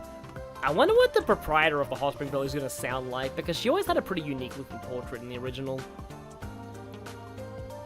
Yes, that guy has disgraced us with his presence again.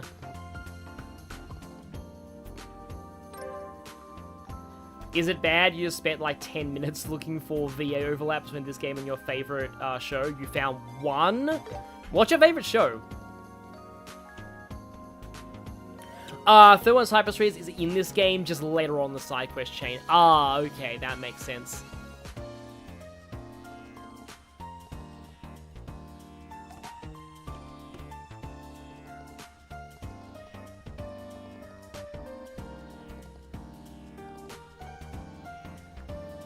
Well, we're kind of already there, but... Oh, right, yeah, this is a American/Japanese game, so the second floor is one up, because normally, well, not... For me, normally, it goes ground floor first, then first floor, second floor. So, actually, second floor is third floor. Ah, welcome, welcome. You must be Estelle and Joshua. Is it just me, or does this guy look more generic in this version than he does in the original? Don't worry about it. It's good to meet you. The Bracer Guild has done a lot for us, especially Cassius. So of course I'd welcome his children. Oh, to be Hero X. Okay, now I remember that. Yeah, that's that Chinese one you mentioned earlier. And by earlier, I mean during my Sonic Unleashed stream earlier this year. Know him? Wouldn't have come this far without Cassius. We've got the most advanced orbment technology on the continent here in the Central Factory, so we've faced more than our fair share of issues about it. Whenever we couldn't solve a problem ourselves, we would contact the Roland's Bracer Guild and have him come over. This place is kind of far from Roland. You've probably got to go through Grand Cell to get here.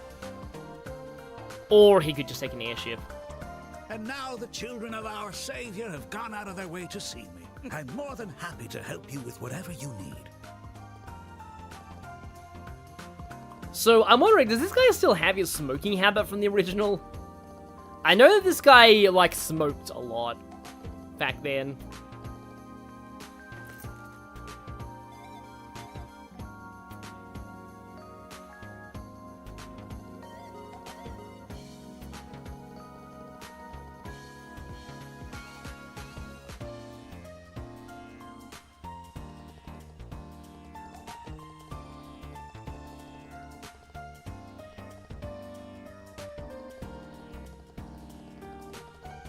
Oh, the character who shares a VA is Grant. Okay, yeah, we'll be meeting Grant significantly later on. He's a chapter, he's a next chapter character.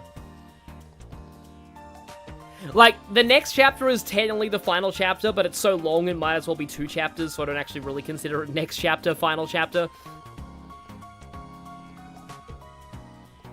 So yeah, this mysterious thing has no serial number whatsoever. That's not suspicious at all.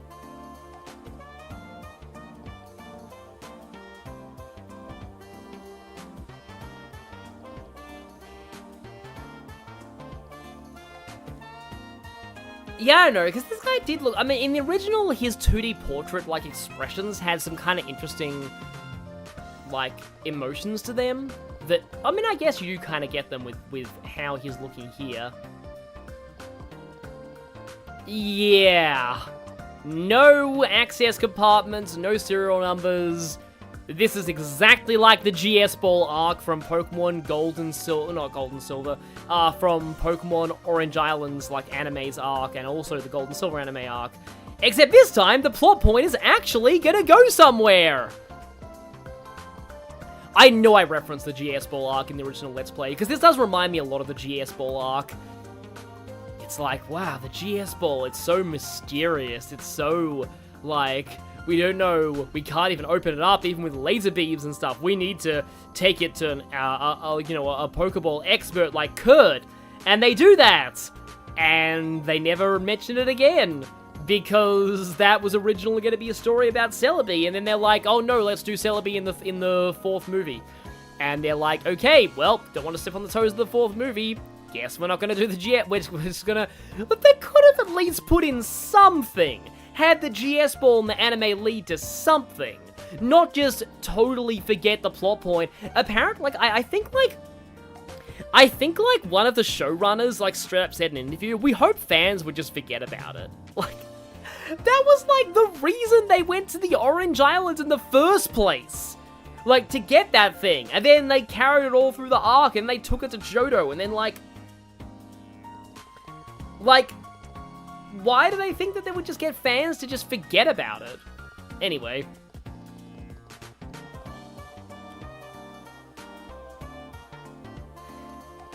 Yeah, Professor Russell, we were just at his house earlier, but we didn't know that it was him because we weren't supposed to be there yet. Yeah, he's, like again, orbital technology is more recent than you'd think. Professor Russell was one of the apprentices of the original person who invented orbital technology.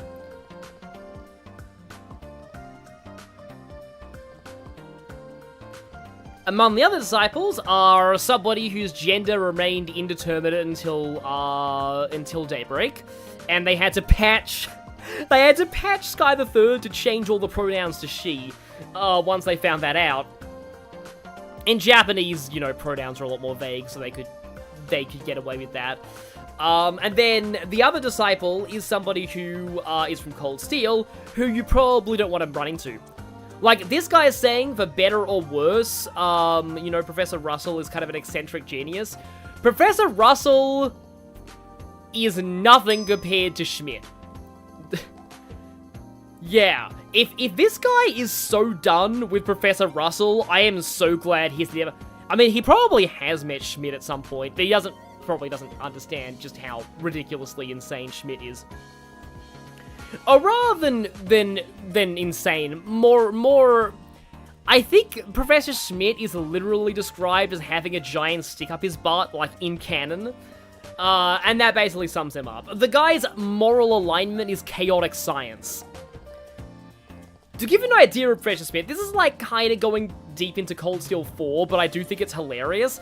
In Cold Steel 4, it really says something about Schmidt, that he is disappointed at his apprentice for building weapons of mass destruction. Not because he built weapons of mass destruction, but because the weapons of mass destruction he built sucked and were horrendously inefficiently designed. That's why he was mad. That's why he said, you fail as my disciple. Not because he built weapons of mass destruction, but because he built them badly. Professor Schmidt, ladies and gentlemen.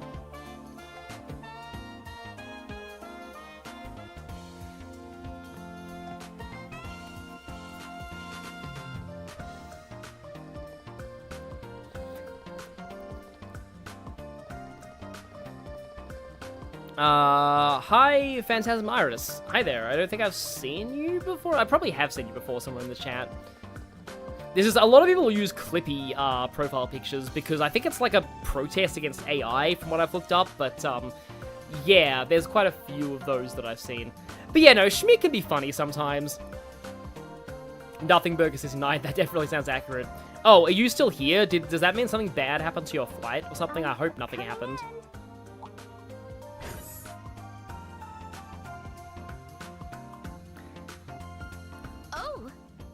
You're... What?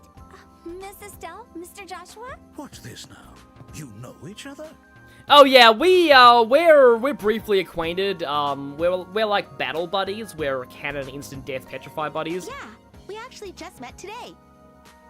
Yeah, Schmidt's a jerk, but he's a fun jerk. That sums it up. Like, it's kind of interesting to have a character who is technically on the protagonist's side, but is not really a morally great person, but, like, they're not, like, actively, like, engaging in, like, villainy or, like, murdering people.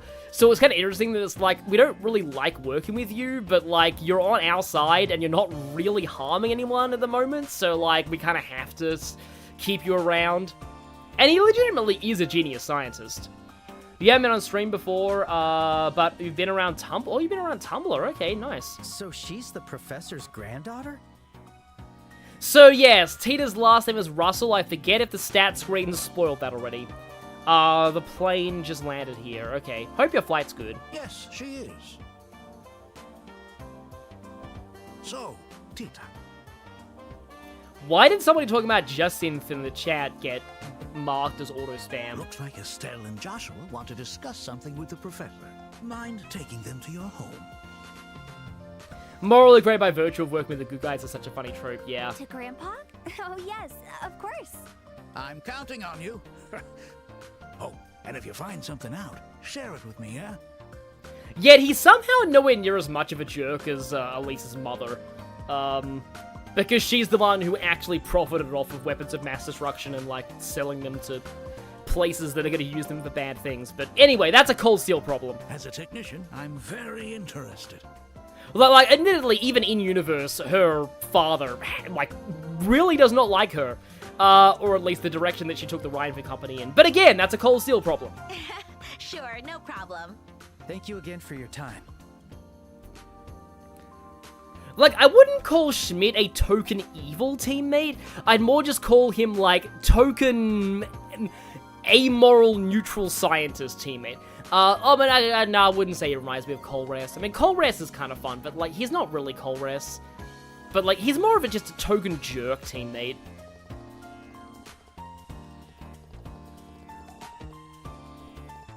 But anyway, yeah, you know nothing about this game, decided to stop by because I saw you were live. Nice, okay, thank you, yeah. Most of my, like, Tumblr stuff is, like, Sonic related, and I might stream Sonic on my other channel. My other channel is Fast Clinky, that's my Sonic channel. I've got a video for that, hopefully coming out this week, by the way. I've been working on it for ages. It's my magnum opus for Crossworlds. Speaking of science, I've actually found out something insane about the way Crossworld's vehicles work. Like, I've actually finally found proof of something that has constantly been rumored in the fan base, but I have actual definitive proof now. It wasn't me who came up with it, though, but also I credit the person who did, but yeah. Turned out that the information was buried on Twitter all this time, so yeah, me not being on Twitter came back to bite me. Fortunately, I have people who can check Twitter for me. But anyway, yeah, so I might stream, so just a bit of a sneak preview. Later on this year, I'm thinking of streaming Sonic Rush Adventure on my Sonic channel, because I just ordered Sonic Rush Adventure, a physical copy of it, because I'm Australian, and I haven't experienced Marine before. I never played Rush Adventure. I played Rush, but I never played Rush Adventure. I thought it would be fun to do an Australian reacts to Marine stream, and also me playing Rush Adventure for the first time. I know a lot of people who say that, like, Rush Adventure is, like, better than Rush 1, so I'm curious to find out. I've heard that, like, the sailing is a little bit, like, kind of tedious, and there's, like, an equipment crafting system or something, but, like, the level design is apparently a lot better, and Blaze is, like, a lot better in that game. It's incredible. I love how Summation immediately went, oh no. It's nothing really. I'm just helping out a little. Yeah, You're a sweetheart. When I was your age, I was playing in the mountains from dawn to dusk. That sounds like fun too.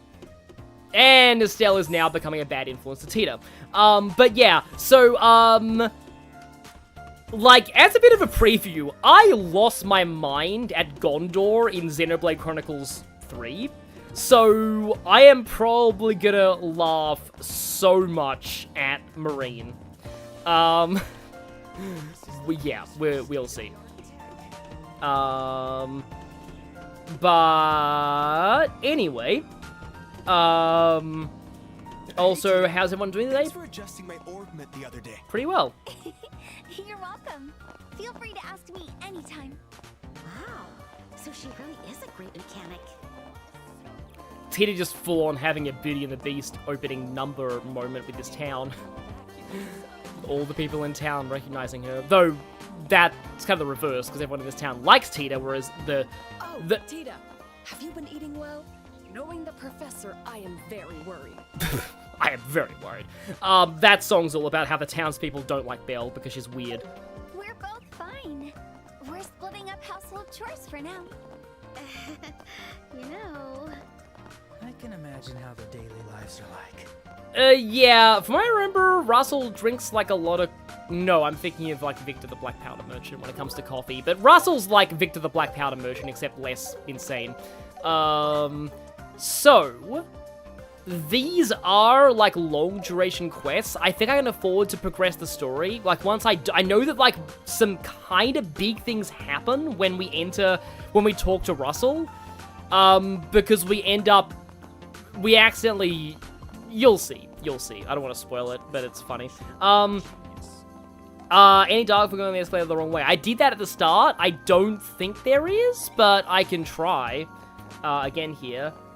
Doing good, about to go back to my college dorm. Oh, that's pretty cool. Doesn't look like there's dialogue. Oh, Minato Kusu, thank you for becoming a channel member. I can't believe I only actually had those work recently, but yeah. You know, it's funny you should say that, Zega, you told me how to pronounce your username a few streams ago, but I got sick, yeah. Zegaexeron.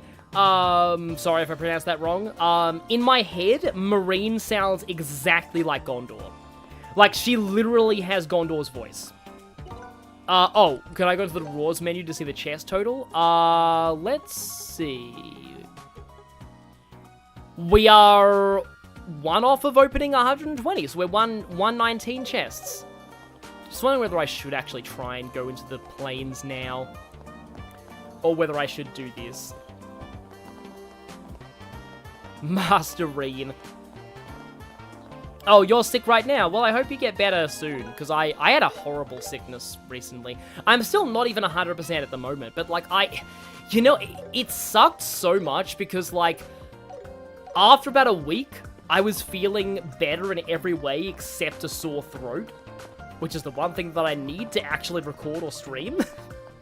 So I'm just like, why is my body perfectly fine except sore throats? So I cannot record or stream. Like, Like, I would have been able to. I had the energy. I could have done it, but I had a sore throat. So it's just like, yep, that happened. Yeah. It's one of the longest sore throats I've ever had, actually. Like, it lasted for about, like, at least 9 days. I eventually found out that gargling salt water helps. Like, don't swallow salt water, though. That makes you throw up. But, like, gargling salt water helps with sore throat. I tried some throat lozenges, and they did absolutely nothing.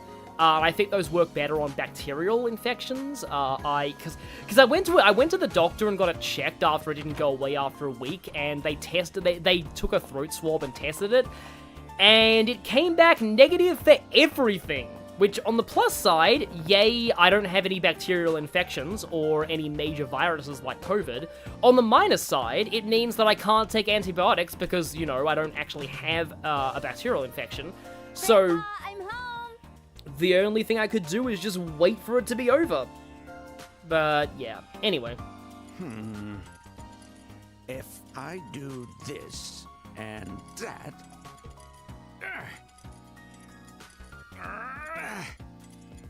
Uh-oh. Uh-oh. You two might want to stand back. I think the room's about to explode again. Ah, so that's him. Hello? Nice to meet you. Sounds like sore throat was because of my tonsils then. They did look kind of red. I think they're okay now. They should be. But, you know, I always like to get it checked at the doctor because I know of people who've had to have their tonsils taken out. Because I've heard horror stories of people who had their tonsils taken out without anesthetic, and that sounds awful. I'm Estelle Bright from the Bracer Guild. We're here to ask you for your help with something.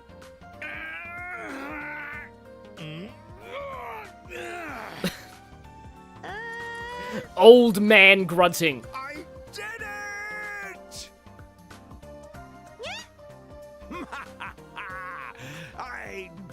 It's finally complete. Brilliant, Russell. Awesome as always. Now I must test this immediately. Whoa! Okay, that's great. What was that all about? I'm so sorry, Miss Estelle. Grandpa's always like that when he's in the zone with his inventions. It was like a long time ago, Phantasmiris, for the anesthetics. It was a long time, like a long time ago, but yeah. Also, someone asked me about Unicorn Overlord. I have not played Unicorn Overlord yet. I have some other things that I kind of want to play first. Looks like he finally finished creating the device he's been working on for days. And also Hightail for us again. Understandable. That's exactly what a genius professor would do. I don't think that's it. I'm so embarrassed.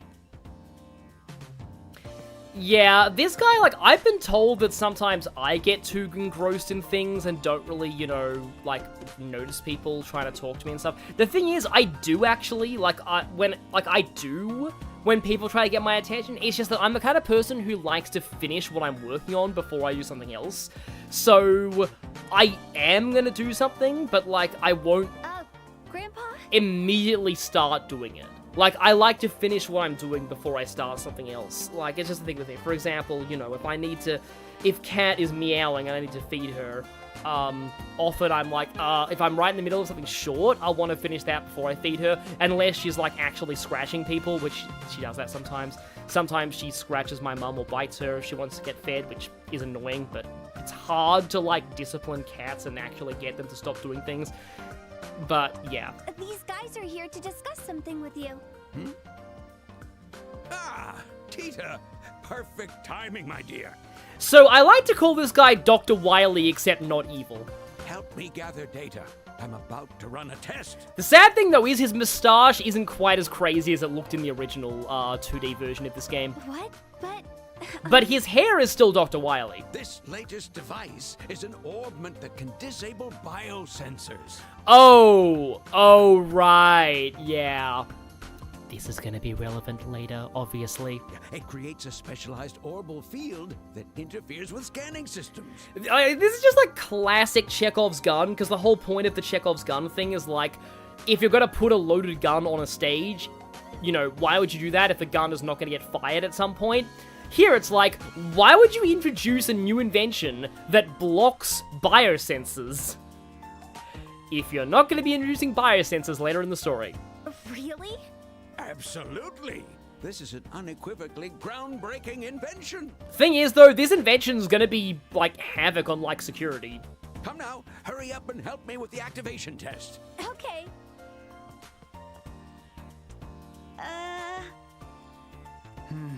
This might take a while. Yeah, Talforus, I do like to multitask sometimes, but more in the sense of, me, listening to a podcast while I'm playing a game or something. Hey, you with black hair. So, Mr. Max, really sadly, the remake does not have chess quotes. That is one of the saddest things about this remake. But it's an amazing remake other than that. Also, Estelle and Joshua have each other's color schemes because I'm using their alternate outfits. I'll probably swap them back at some point. Yeah, do you mean me? Who else? Fetch me the notebook titled Repulsion Values in Orbital Fields from the bookshelf on the second floor. Hurry up, chop chop. Yes, I will. Hey, Joshua. You there, you with the antenna-like hair. Antenna? What? Oh, stop standing there like a bump on a log. Go make me some coffee. Why do I have to do that? I take mine black. Make it as thick as mud, yeah? He's not even listening. Oh, he does have coffee, yeah. I knew I was remembering that, right? Ugh, fine. Whatever. And so, without any choice at all, we were roped into being his assistants. I do love this aspect of Professor Russell. It's you get here, you want to ask him something else, and he's like, oh, I'm sorry, I'm in the middle of an invention. You there, get me that book. You get me coffee. Grandpa, the settings are complete on this site. I know you don't work for me, but you will do these things now. Oh, as quick as ever. Well done. Huh? You seem like the kind of someone I would just listen to ramble on about anything. That is the best compliment you could ever give me. Thank you. Grandpa, where are Mrs. Stella and Mr. Joshua? Who?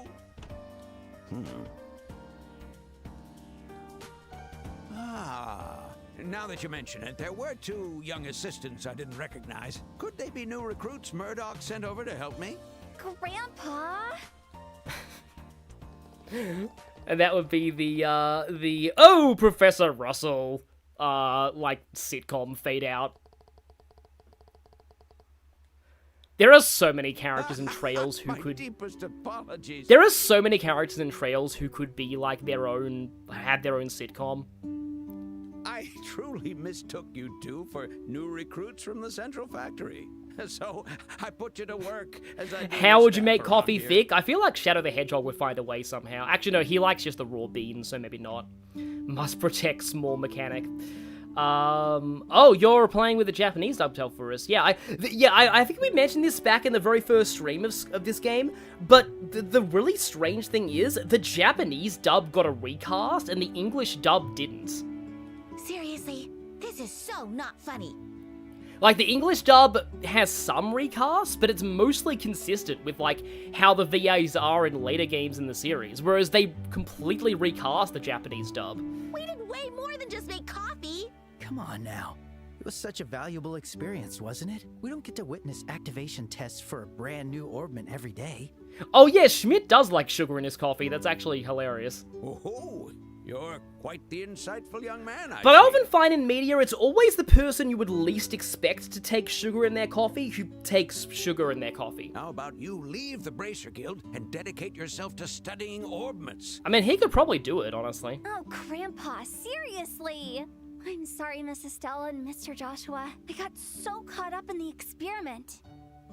Oh, you didn't do anything wrong, Tita. I expected the father of the Orbital Revolution to be a dignified genius. Again, Estelle, be thankful you didn't get Schmidt. But instead we got an elderly goofball. No need for such high praise. Yeah, the only characters who didn't get recast in Japanese are Olivier and Zin. Well, I mean, I'm impressed that they kept Olivier because he's like one of the most iconic characters in this series.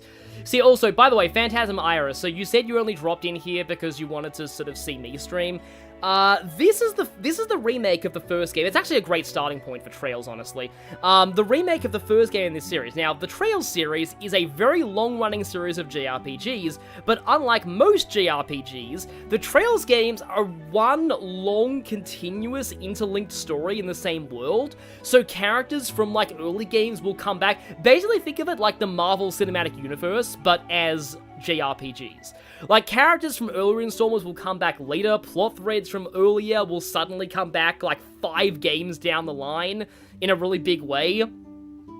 It's a lot, but this game's actually quite easy to get into. It's a remake, it's available now as pretty modernized gameplay, pretty low, the story starts very low-key, like, it's quite slow-paced at this point, but when it gets going, it really, really gets going.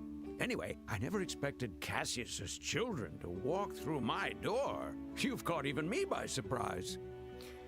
Marvel JRPG, beautiful way to put it. You know what? One thing that actually does... This is a weird thing, because I said earlier in the stream about with the whole Game Awards votes, how Dispatch is really cool.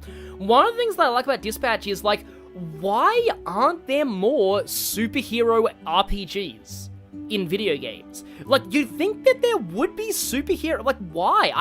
I'm really surprised they don't make many superhero RPGs. Because I feel like having individual superheroes with their own powers, like... And in RPGs, your party is generally superhuman compared to everyone else in the setting. Like, it feels like a natural fit, but for some reason, there aren't a lot of them. That's why I think Dispatch is cool, because it's like, you have stats for all your heroes, and you have to choose, which heroes are best for which job. Like, you have to, like, assign them all to the right, like, missions. It's with, like, based on, like, it feels a lot like a Fire Emblem game, being like, okay, well, I want to use the mage to fight the armors here, I want to use the paladin to go to the village, because they have the high movement. It's like that, but for superheroes. Oh, so you know our dad too, Professor? Yes, I've known him quite a long time. Since his army days, in fact. It must be over 20 years by now. Only JRPG you're really into right now is Persona. Persona 5 specifically. Played the OG Royal and Strikers. I'm glad that you played Strikers. Like, I feel like not enough people care about the Persona spin-offs. Strikers is really good. Like, it is actually one of the best Persona games, even counting mainline, in my opinion. And I'm glad that a lot of people like Strikers. I've met Mr. I mean, Cassius before granted, you didn't say that you like Strikers, you just said that you've played it, but you know, I've heard good, like, most people have good things to say about Strikers, and I'm glad that, like, a lot of people do play it, because more people should play Strikers. It's why I did a playthrough of Strikers on my channel. It's just, like, I wanted to spread the word about it, because it is, like, despite being a spin-off, it's a really, really good game. Doesn't he have an impressive mustache? Impressive, huh? I think it looks sus. Oh no, they said sus, this localization is ruined. Let's harass the lead editor on Twitter. Anyway, I guess we can leave him to it, don't you think? By the way, lead editor on Twitter, lead editor of the Daybreak games got harassed on Twitter for putting Riz in his translation, so that has actually happened, and it sucks. Yeah, I agree. RT Game played Strikers. I know that RT Game did a really popular Persona 5 playthrough. The problem that I have with that is that, like, I think they were going it around the same time I was doing my playthrough of Persona 5, and obviously they were really overshadowing me, so I was kind of jealous, but, like, I don't know. We were doing it for, like, different reasons. They were doing more of, like, a blind react kind of style. What's this now? Come to think of it, you said you had something to discuss with me, didn't you? Yeah, the sad thing is that, the sad thing is that, like, as much as this series is a pretty good series overall, even though I do think that Cold Steel was kind of, floundered a little bit, but even by normal game standards, it's still quite good. But anyway, Trails fans on Twitter are really bad. Like, really genuinely awful. Like, one of the worst fan bases of any video game series, so just avoid Trails fans on Twitter, unfortunately. Yeah, well, the thing is... So yeah, we have this device that we don't know what it is, doesn't have a serial number, we can't open it up, and last time somebody tried to shoot us, and it paralyzed everybody in the room. Oh, no, he paralyzed everyone in the room. It broke an ancient artifact that paralyzed everyone in the room. Sorry, getting the plot completely wrong here. Yeah. This guy had an ancient magical artifact that paralyzed everybody in the room, and this thing magically activated and completely broke that artifact, even though that thing is an ancient, magical, all-powerful thing. And we don't know what this is, and we can't open it up. Wow. A pitch black And we got it in a parcel from our dad, who is in another country right now, and basically said, take this to the professor, he'll know what to do. Oh, P.S., I think I'm being hunted right now, so, I'm not going to be able to be here for a long time. Fascinating. Truly fascinating. Not only does it lack a caliber, but there aren't any seams whatsoever. And this frame...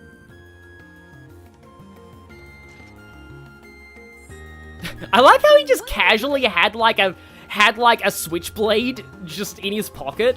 That cutter, it's a special alloy. Ah. Just as I thought. I used to have one of those for like model, you know, miniature, because I make and paint. I used to. I go back and forth with making and painting Warhammer miniatures, but I used to have one of these knives for that.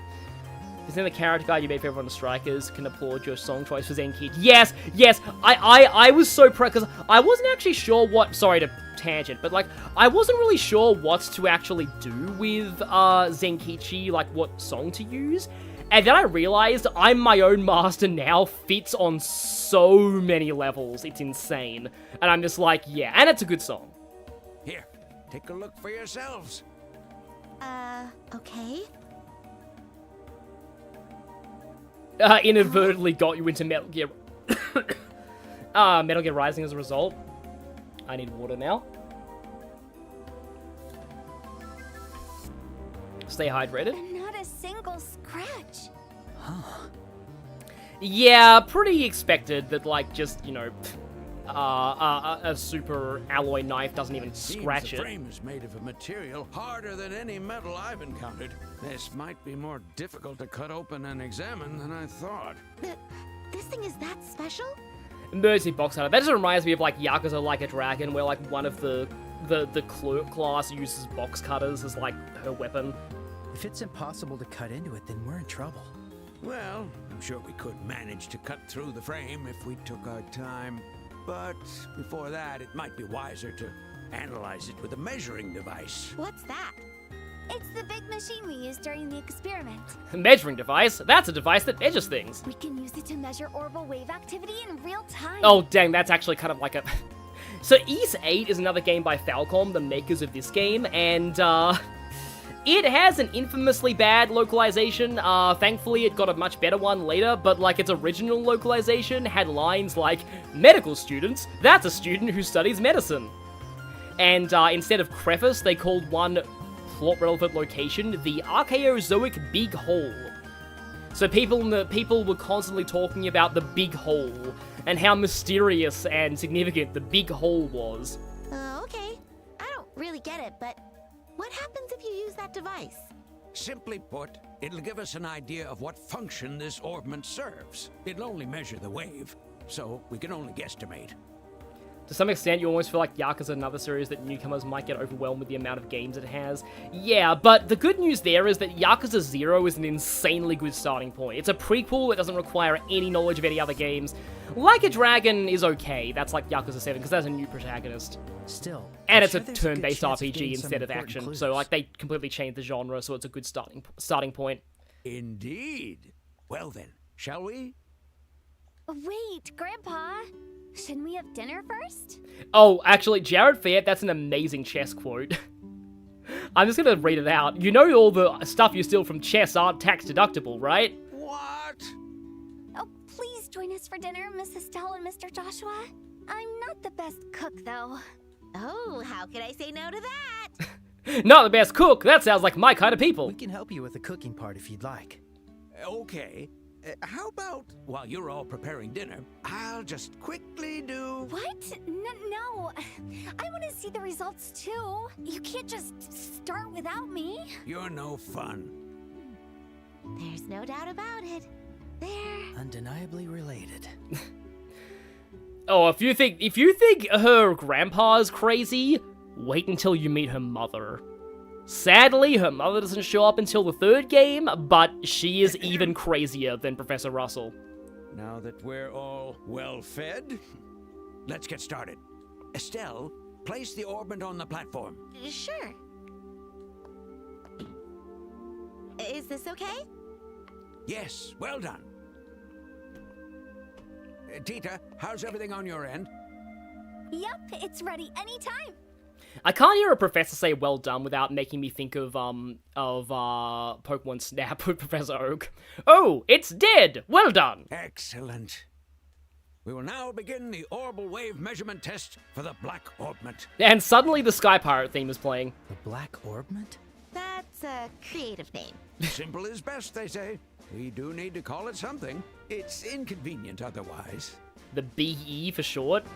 This is so exciting. Okay, her little squeal there was great. Good job, Brianna Knickerbocker. Aww, look at her getting all hyped up. Oh. Now, let us begin. Tita, can you activate the device? The whole family is something, except for her father, who's the one normal person in her family. I have no idea what he sees in her mother.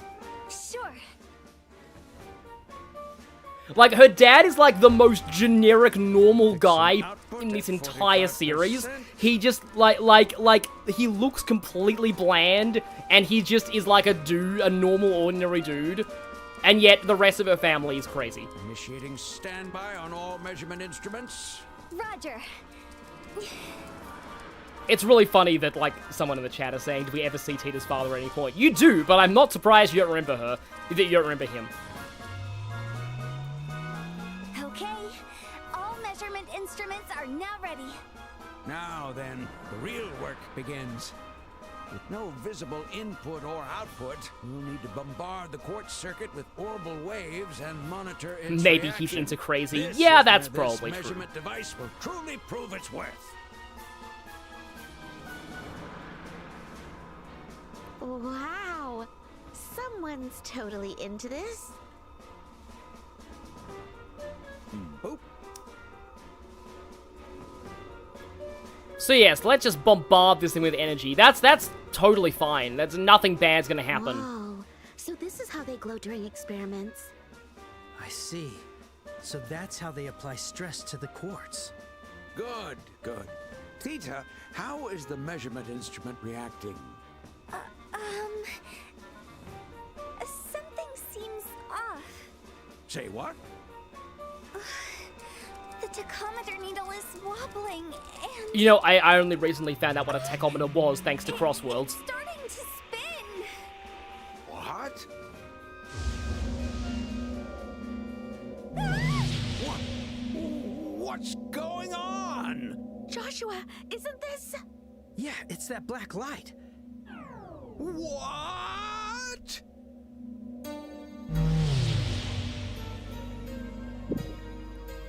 So yeah, remember when I said that when you go to this house, something big happens? Yeah, we just blacked out the entire city. And this is the center of technology in this entire region. This is the one city that is totally reliant on technology to function. And we just shut down power to the whole city. Whoops! The lights out. What's going on? What's happening?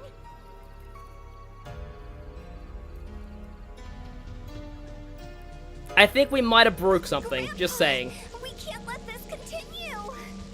Let's shut down the measuring device. No, don't shut it down. We're on the verge of discovery.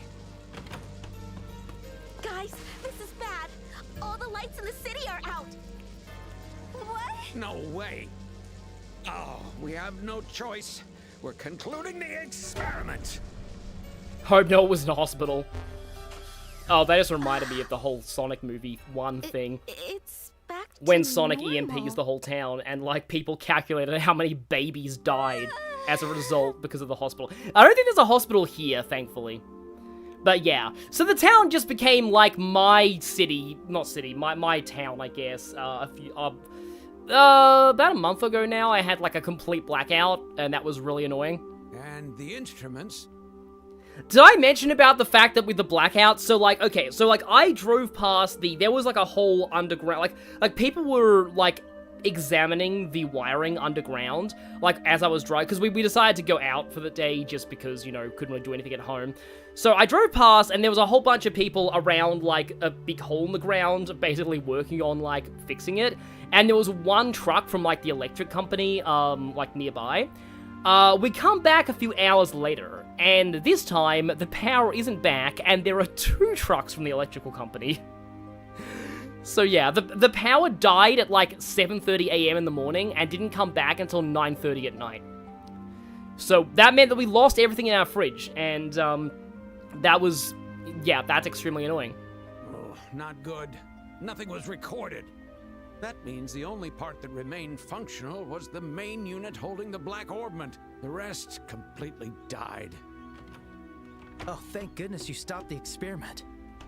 Yeah, there probably wouldn't be, they don't really have backup generators here. There are like some, but they don't run on like orbital power, and they mostly exist for like certain situations that we'll get to in other side quests. Yeah, it looks like all the lights are back on. There's still a commotion though. Oh, but seriously, what the heck happened? If I were to name it, I'd call it an orbital shutdown. Orbital shutdown? That must mean the orbital energy inside the orbment stopped working. Yes, the orbital shutdown phenomenon, or OSP, which is also short for Overly Sarcastic Productions, a channel that I really like. Did the black orbment do all that? Yes, there's no doubt about it. But to think it could disable all of the orbments across such a wide area. This orbment is far more extraordinary than I expected. Yeah, last time it did that, it only shut down some things in, like, the vicinity of, like, one room. But now it shut down an entire city. And again, the biggest technological city in this country. Fascinating. Absolutely fascinating. So maybe just don't bombard it with orbital energy again. This isn't exactly the time to be fascinated. Professor! Oh, yeah. Ah, Murdoch! You've come at just the right time. Right time, my foot. Why is it that every time you've got a new invention, something crazy happens? I love how this is such a common occurrence that Murdoch immediately knew who was responsible when the whole town shut down. What in the world were you doing to cause a citywide blackout? Oh, how rude. I had nothing to do with the blackout. It was the work of that black orbment sitting over there. That's the orbment from earlier. Then that makes sense. Thank you for the $2 super chat, Minato Kurusu. But that doesn't mean you got nothing to do with this. Busted. Wow, they're like a married couple, huh? My foot buddy just saying my ass. Oh, there's an amazing line from, like, later on in Sky SC that, like, yeah, if they remake the second game, it's from Estelle, and it's incredible. Are they always like this? Unfortunately. Yet more evidence that Professor Russell is a sitcom character.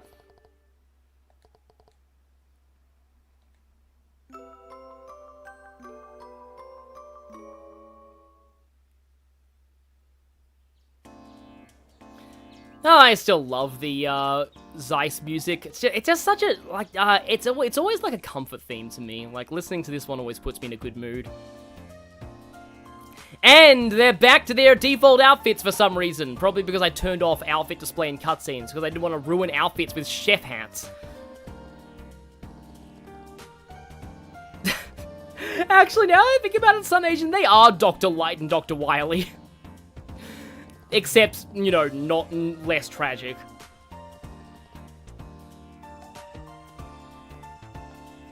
I love how Dr. Wily is Keith Silverstein in Mega Man 11. I'm sad there hasn't been another Mega Man game since then, because 11 was pretty good.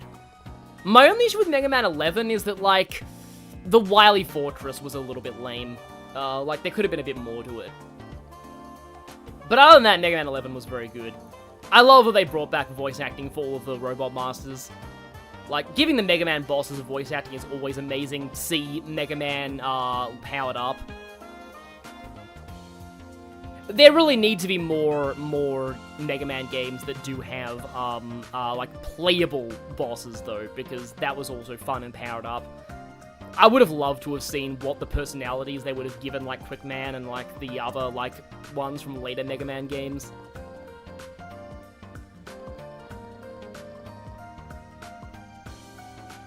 Wait, hang on, what did Estelle say? Do I have a dialogue look back? Where it is.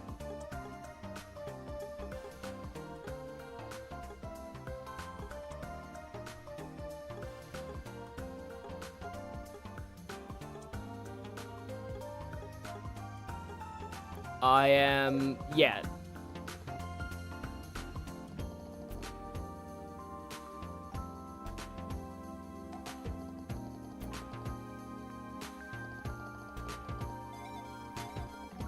I'm not sure what people are saying in the chat at the moment, but because I can't really find anything like that in the dialogue lookup, but anyway.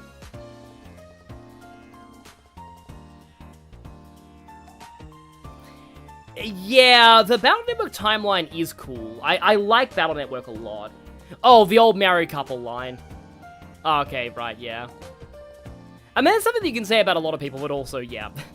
Also, gasp gay people. Yes, that will be a thing that if you, I'm kind of vaguely want to stream Crossworlds when Tangle and Whisper come out, and yes, there were probably gonna be a lot of Pride memes in the chat for that, because yes. Yeah, I and a lot of people ship Wispangle, so yes. The lesbians are coming, February 2026. I can't believe that they're coming out on, well, not literally Valentine's Day, but like Valentine's month as well. Like, they know. There's no way they don't know. The shutdown last night caused a big fuss. I hope everyone's alright. I am a little worried. It was for a short while, but maybe we should take a look around.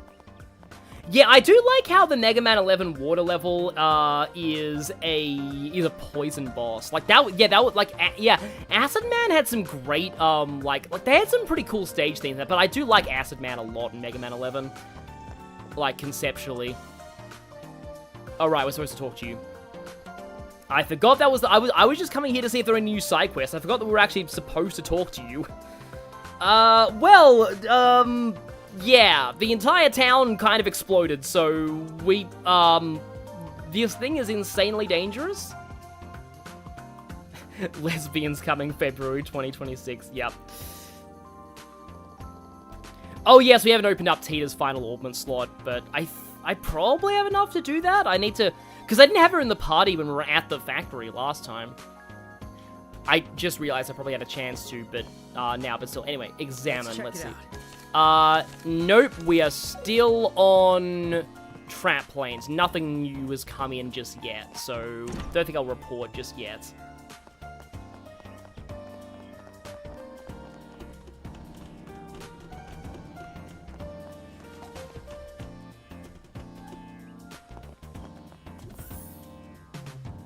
So, hello there, mate. Let me just go, Tita, how much is, that's fine.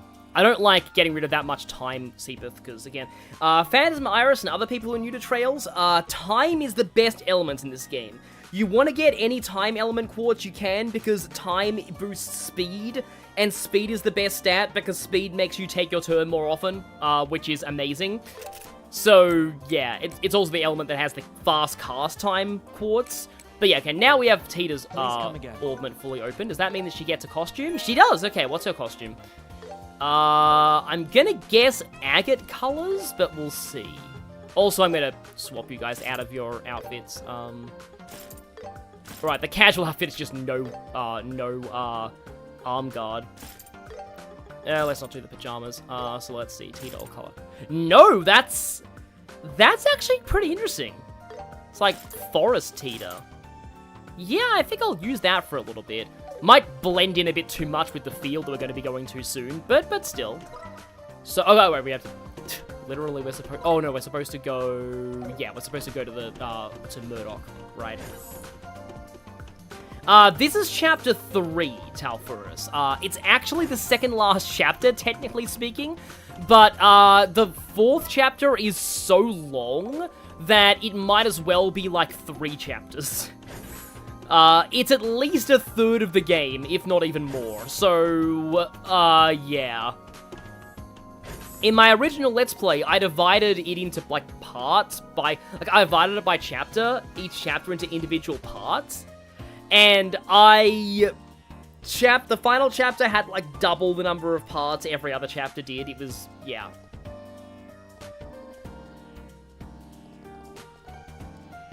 Oh, yeah. Tita's costumes are Mario and Luigi. I'd never realized that, but yeah, Luigi Tita.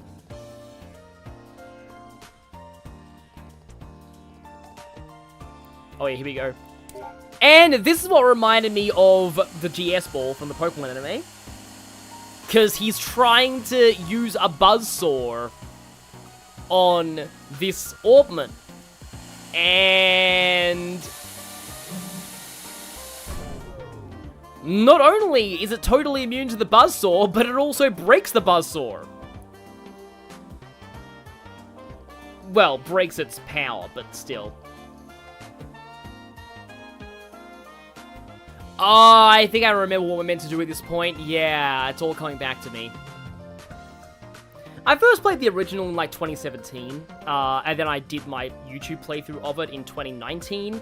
But I'm surprised how much I forgot about the story. Well, not so much the story, but, like, the general things that happen between moments.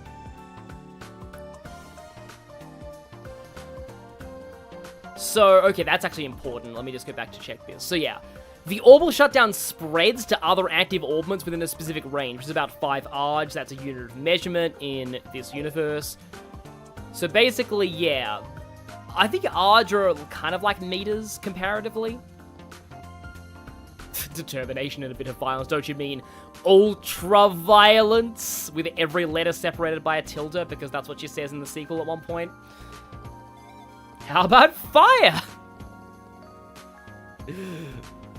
I'm pretty sure...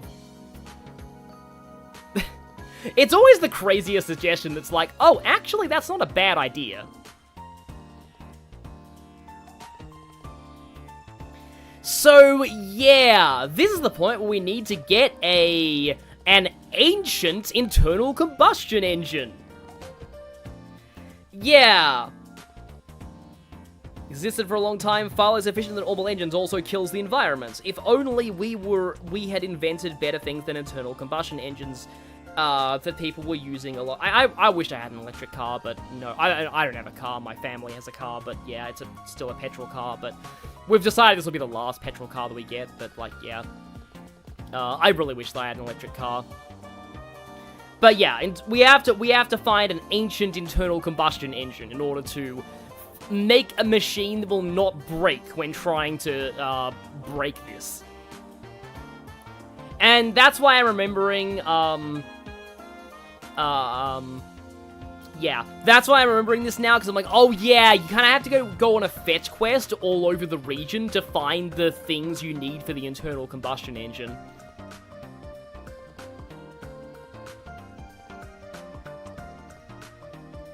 And I think this is where you actually have to go to the hot spring, which is where the book quest is, because I think they have one of the parts you need for this. I want to say they have one of the parts that you need for this.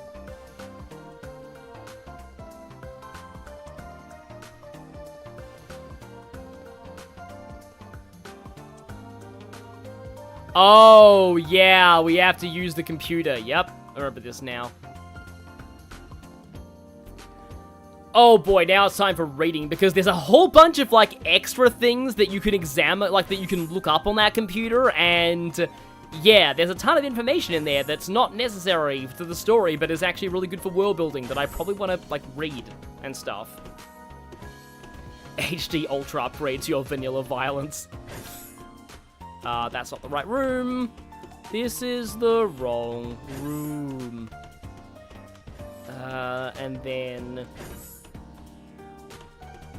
yeah, I hope they keep the ultra-violence line in the Sky SC remake. Here we go. This thing! The world's first orbital computer, I think?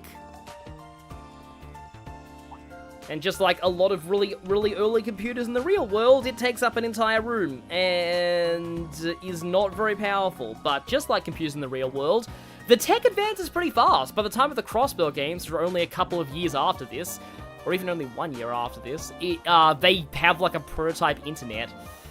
Yeah. Technology advancing fast in the real world is actually kind of scary, but yeah. Let's go into that here.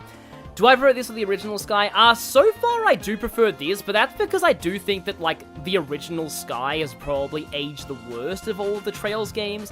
Its story is still good, but, like, the gameplay is just very kind of boring, and just... magic is unbalanced compared to physical. There's just not much incentive for using physical.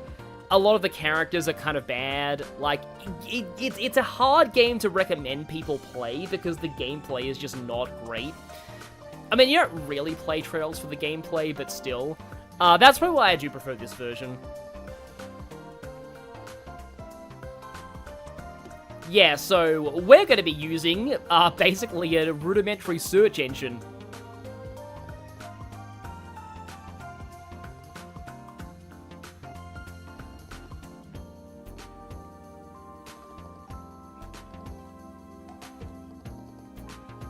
So yeah, search mode, and then, yeah, it has to search its memory. Absolutely not. I mean, that second part's in character for Estelle, but yeah.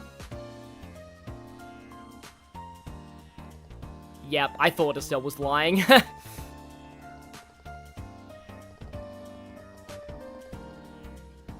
Yeah, Crossbell is a lot closer to modern times. Like, yeah, the technology, like, that's the cool thing about this setting, is that it's like, this is a fantasy setting that's in the middle of an industrial revolution. Yeah, here we go. Yeah, 1197 to 1202, which is the current year, I think, at this point. But, like, the technology advances very, very quickly, and you get to see that in real time. Like, by the time of the fourth arc in the series, they have, like, modern cars. Central Factory. Here we go.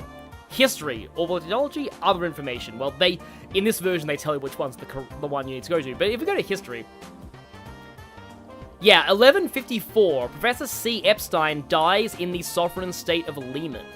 I believe we still don't know how he died, and that's like one of the biggest mysteries of the series that probably won't be revealed until like they get to the very end of the story.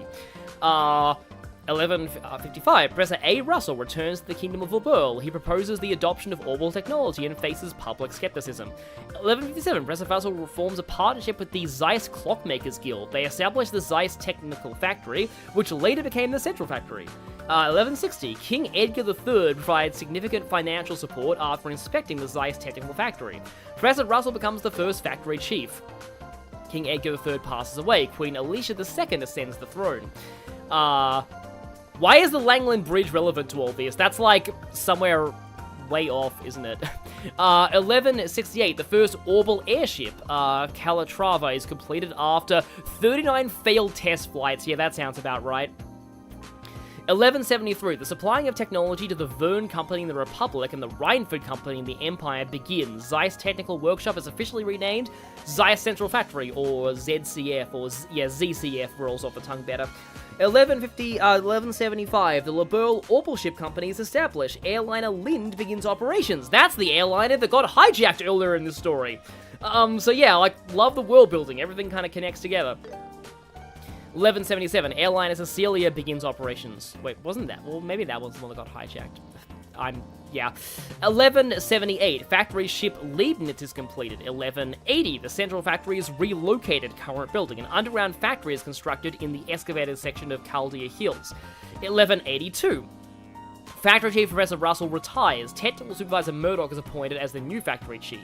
1185, a new division for natural science and medical research is established. 1187, the cruiser Eterna sinks in Calvard territorial waters. Oh, this is actually really important. Crown Prince Judas and his wife pass away. Yeah, that is actually important later, but like not for this chapter. That's final chapter stuff. 1190, the Epstein Foundation, in collaboration with Liberl, announces the Orbital Network. Yes, this is when they're planning out the internet. 1192, the 100-Day War breaks out. Central Factory is seized by the Erebonian military. Professor Russell develops a patrol ship at Leiston Fortress. The patrol ship achieves significant success in counter-offensive operations and becomes a key weapon for the Royal Army. 1193, a peace treaty is signed between Liberl and the Erebonian Empire. Orbment exports to the Erebonian Empire resume. 1197, Orbital Calculator Capel version 1 is completed. That's this computer. 1199, development of the high-speed cruiser RC begins. 1202, the high-speed cruiser RC is completed and starts test flights. Yeah, so nice world building there.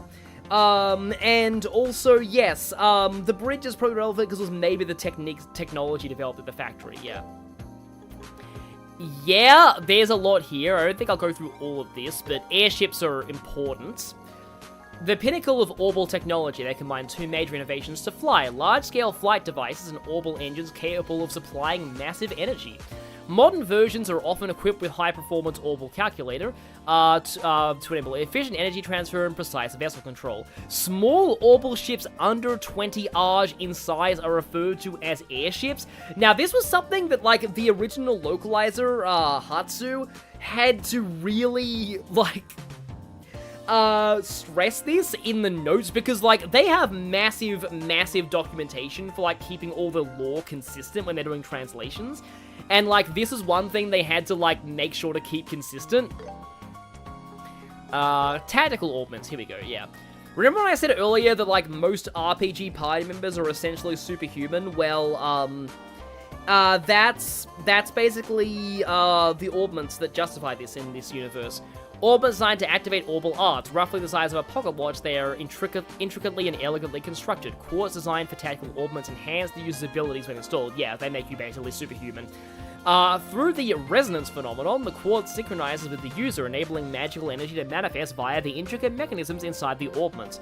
That's why they partnered with the Clockmakers Union. The flexibility of orbital arts comes from combining multiple quartz attributes and potentials to unlock various effects. Orbital weapons. Category of weapons powered by orbital technology. They are considered the mainstay of military forces in many nations. All weapons include orbital guns and orbital cannons. Orbital guns focus energy in a spiral inside the barrel to fire small metal bullets at high speeds, compared to gunpowder firearms, which still exists, by the way. That's important to know, because if, hypothetically, somebody were to try and weaponize the orbital shutdown phenomenon, other countries might want to invest in gunpowder firearms to counter it. Hint, hint. This might be important to know for later in the story. Orbital cannons fire shells containing sealed energy that detonate on impact. These cannons feature reduced recoil and customizable power output compared to traditional explosive artillery. But yes, other information. Internal combustion engine, gasoline, orbital automobile. Various vehicles powered by orbital engines. Due to being rather uncomfortable and slow, they are rarely used for passenger transport. Their primary use is short to mid-distance cargo transportation. Drive orbment for transport vehicles. Quantity stored, unknown. Storage location, underground factory entrance. Yeah, that's going to be relevant at some point. But yeah, automobile technology improved significantly by the time of the Calvard arc.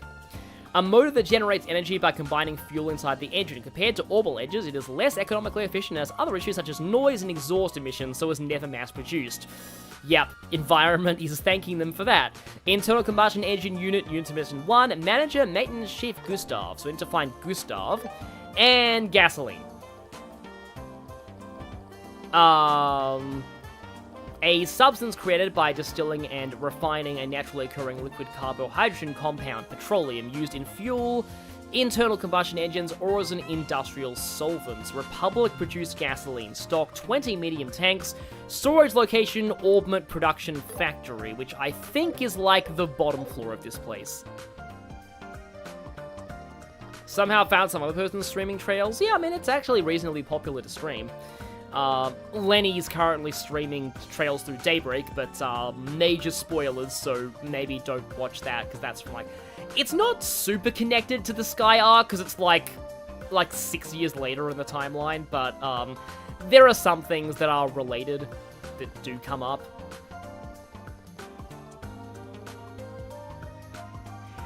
I really enjoyed streaming Persona 3 Reload. I liked that I started streaming. And Reload was a fun game to stream, Minato Kurusu. Oh yeah, Quartz are kind of similar to Materia in Final Fantasy VII, in a lot of ways, even gameplay-wise. I never played 7, though. Yeah, so we need to go to the basement to get the gasoline, and Gustav is at the airport. Great! What's an airport again? Thank the goddess I didn't break anything. Don't say that, you're scaring me. Still, the Central Factory's technology is incredible. And it's amazing to think this might become commonplace someday. Man, that would be crazy. Yes, all of those things becoming common someday. Now, I believe this does go all the way to the basement, which we need to go to get the gasoline. So, yeah, downstairs, getting our exercise, and yeah, this should be the basement. Don't care much for spoilers, but even to say, yep. Yeah, Andy. I recently saw, like, an analysis of, like, that line in Japanese and why it actually doesn't make Andy look as dumb there, but, like, the English is just funny. And I'm glad they brought that line back in the remake and made it voice acted. I love the fact that Andy... I'm talking about Advance Wars, by the way, which is a great series. I will always plug that series because it's underrated and amazing. If you like turn-based strategy, that is. But, like, Veronica Taylor was the perfect voice actress to get for Andy. I love they got Veronica Taylor. Original voice of Ash from Pokemon.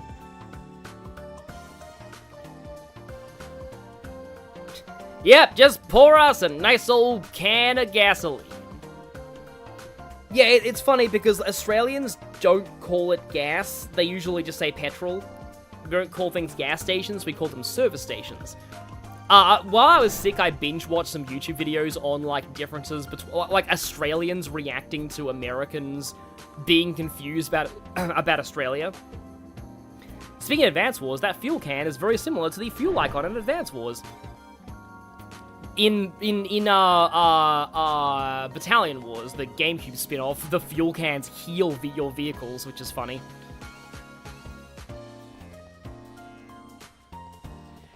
Yeah, I want to say the conveyor belt system is really important in a later Phantom Thief B quest.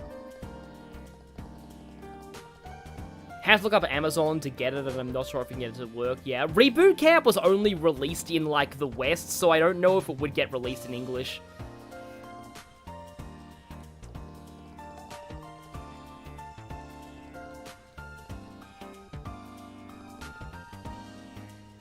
Yes, gasoline is flammable, be careful with it, that means you Estelle. was also one of Professor Russell's inventions, huh?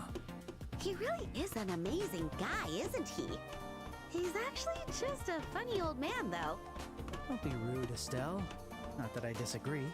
Don't be rude, but yes, that is correct, he is a funny old man. I mean, funny old men are often good inventors in a lot of media.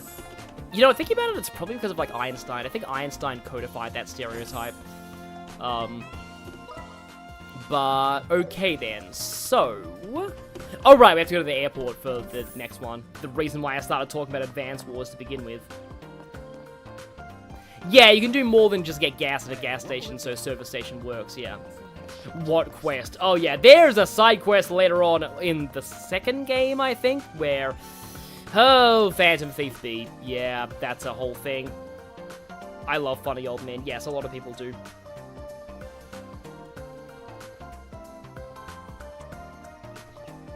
Gustav. I'm thinking, like, wasn't there a Fire Emblem character with that name? Isn't that Annette's dad in...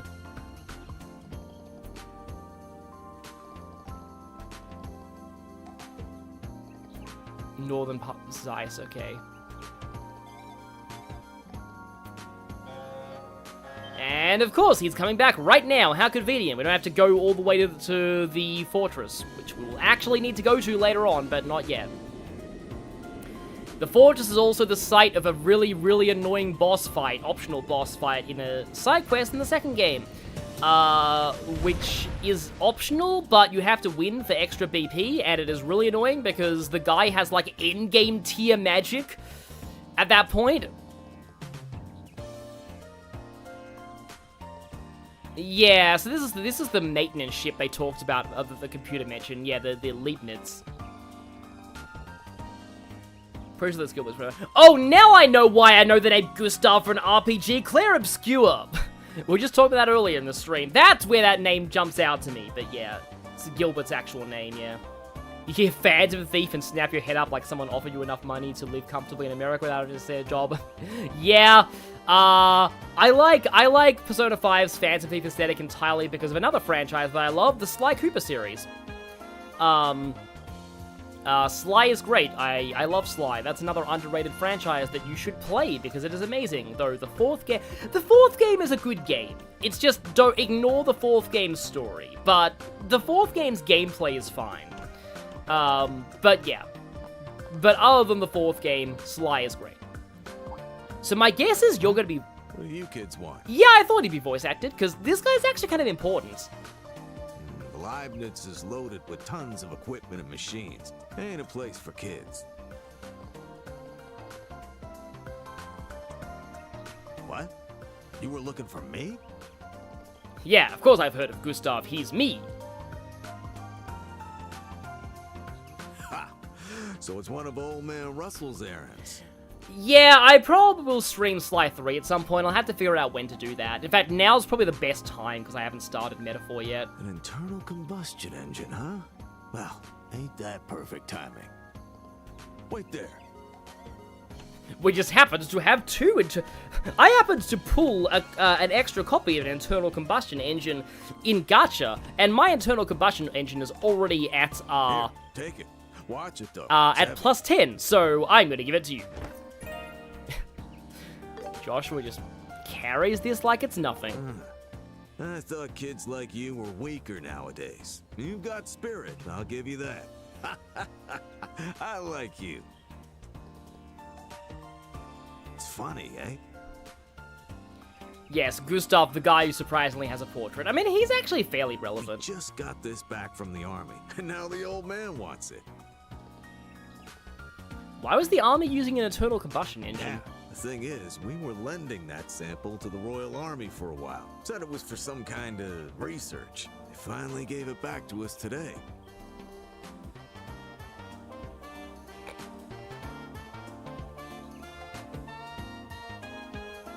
Yeah, I thought of something too, but I won't say it. No problem. Tell the old man I said hi.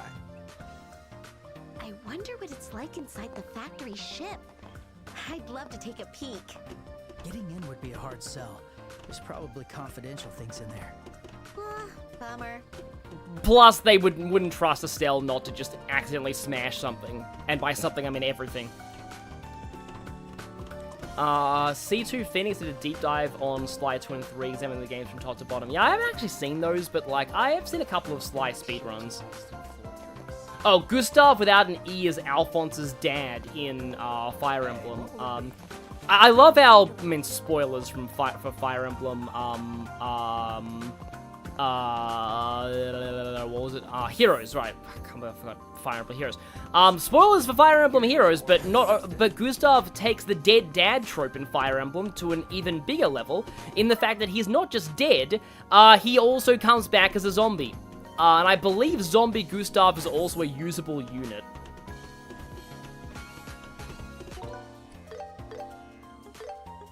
Like, surprisingly, a lot of dead mothers in Fire Emblem come back as zombies, but it's less common for dead dads to come back. Yeah, Estelle would absolutely smash something. So yeah, I've actually probably streamed for almost 5 hours at this point, but I feel like going on for a little longer just because, like, it's been a while since I streamed, and I'm actually still feeling pretty good. I'm really enjoying this stream, so yeah.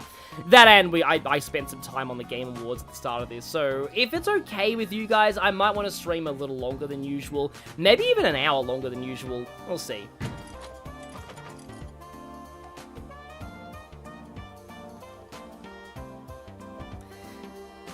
I was about to say I wish I still play Fire Emblem Heroes, to, like, Ian Ho's comment, but, like, it's got too power creepy at this point.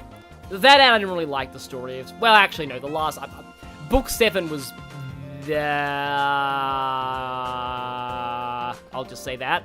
Book 8 story seemed pretty alright, though. And then in Book 9, it's like Asgard is attacking, but they're also, like, lawyers and prosecutors for some reason. Although I'm still bitter about the fact that the new original characters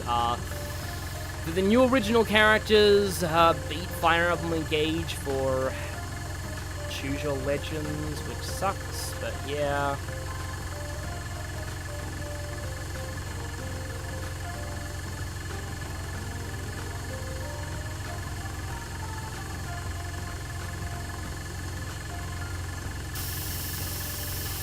What are the memes for? Also, you might want to stand back here.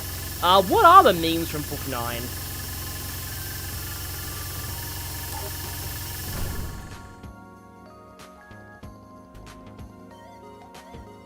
Let's check how much of the frame we've managed to cut. We actually did make a dent. That's the best progress we've made so far.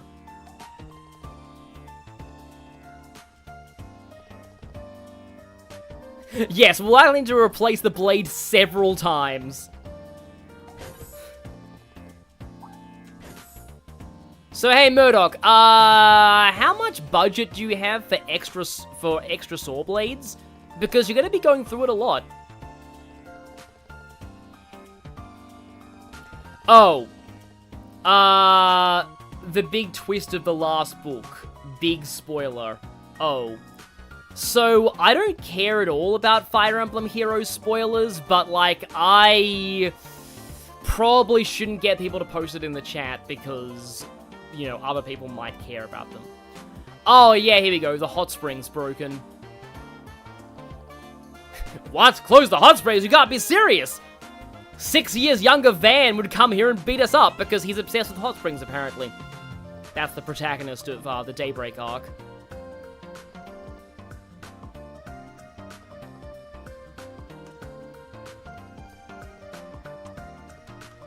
Yes, please go in his place. We need you as a party member. Please, please, please, please, please go with us. Okay, Jared Punch, you're leaving. Yeah, good night. That's fair. Yeah, we made a dent. Let's go! A lot of monsters on the road. Well, I mean, you have a giant cannon.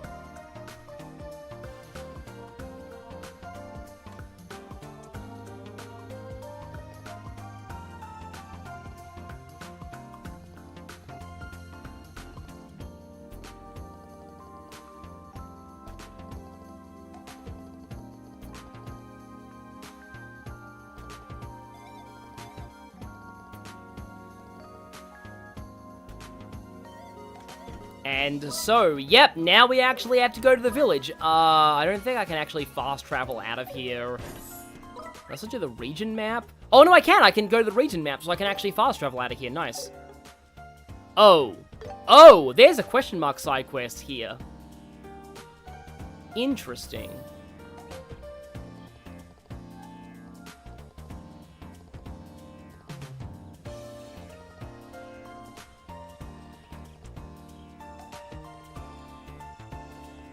Yeah, we need to go to the plains anyway because we've got a quest there. But also, there's, yeah, overtime, trap plains monster. Yeah, suddenly there are quests all over the place. Kind of makes sense they do that now, though, because we've just got Tita. I don't think I really have enough money to get her a better weapon right now, though. So yeah, examine, here we go. Whoa, boy, okay. Product piloting. Oh, I remember this one. You just need to just run around for a while. Stopping smoking. Oh, right, that's a mystery quest. Fresher flavors, Fogel bar. Oh, right, that one is that's the tomato.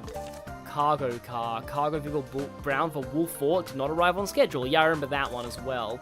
And Ritter Road Monster, which we already... Oh, no, that one's new.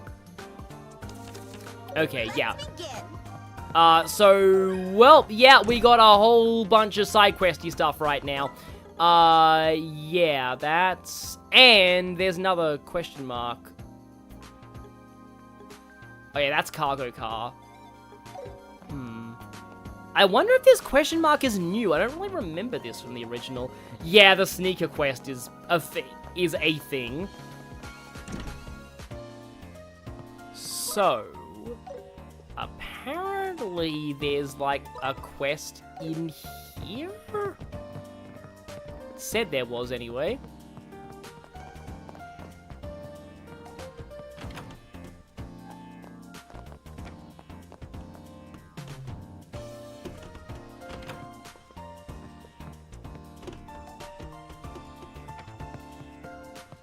Is it like out here or something? The marker is like in front of a house, huh? Yeah, the side quest dump is intense here, exactly, so... Yeah, I guess we'll see how much longer we stream here. Oh! The mailbox! Oh, please don't be a Phantom Thief B node.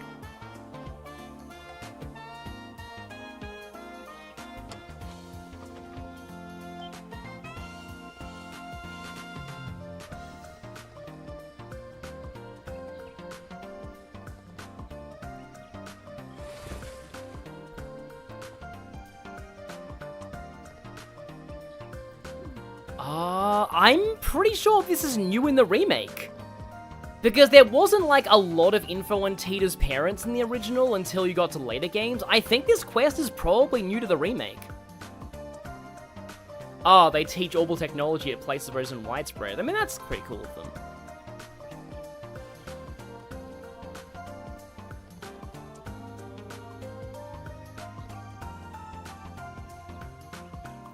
Is it a compact mech for you? Well, I guess not.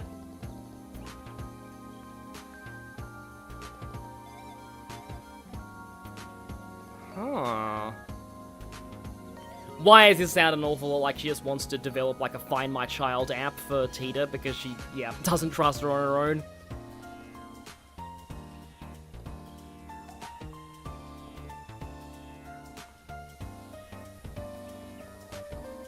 Yeah, I had a feeling this was a new quest, yeah. I'm surprised there weren't any new quests in Chapter 2. Like, especially since, like, Chloe is so popular, you'd think they'd give her a new quest.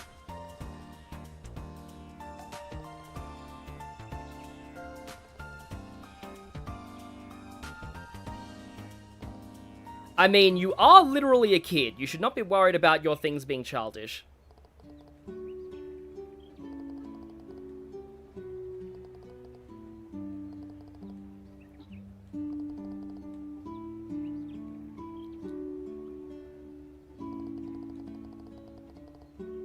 Okay.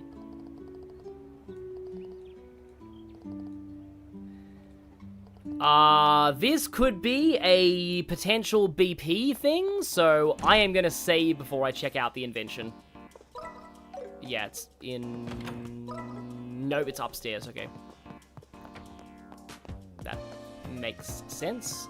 Okay, yeah. Definitely saving now, just in case we have to give advice and that we can potentially give wrong advice. I like the different colors of all these pliers and things.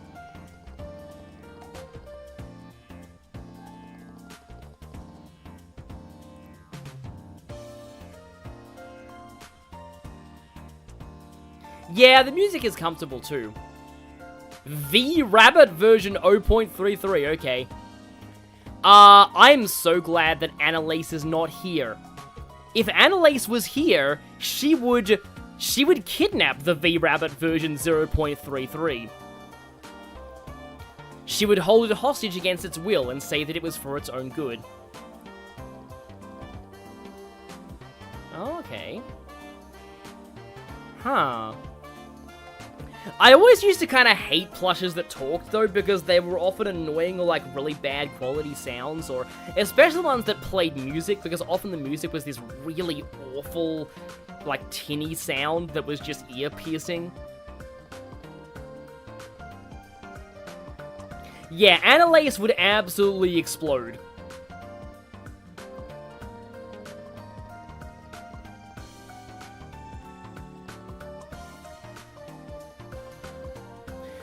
Oh, okay, right. This is not a BP question. Well, I mean, she already said playing your favorite song. This one feels a little more personal.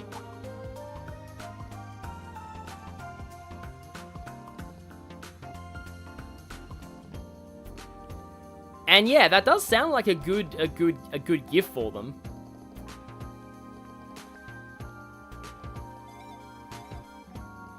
Oh no, it's surprising this is the second game I've streamed that involves a plush with a recording function.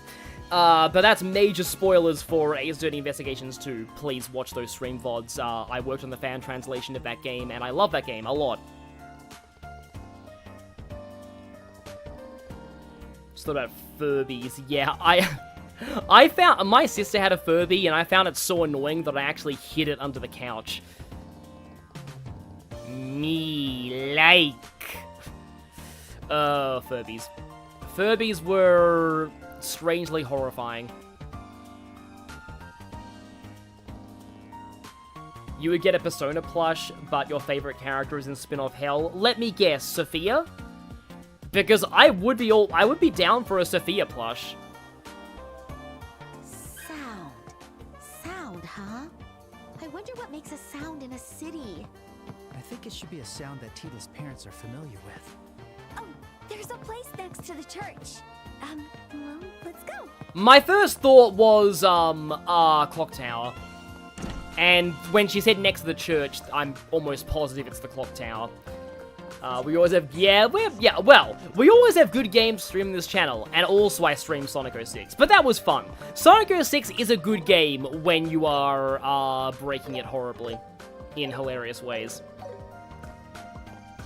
Like, I remember, like, a lot of people saying that Sonic 06 is a surprisingly good speedrun game.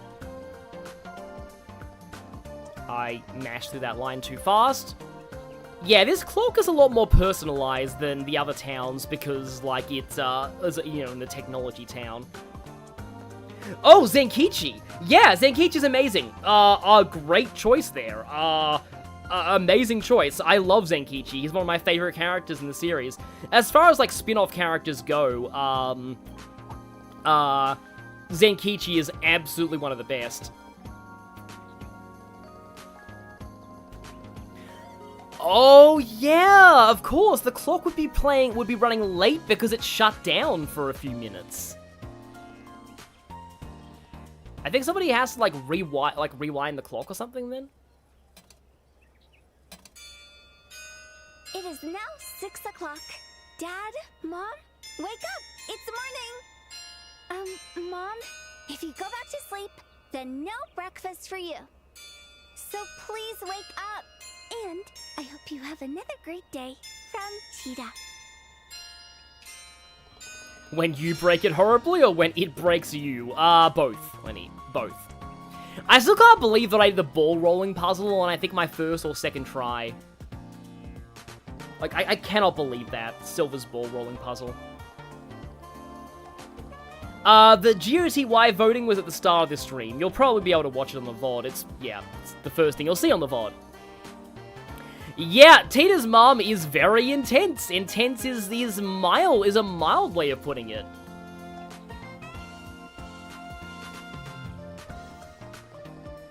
Interesting is, again, the mildest way of putting it.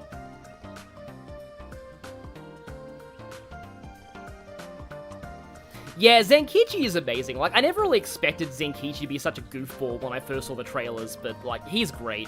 And he's also awesome. Huh.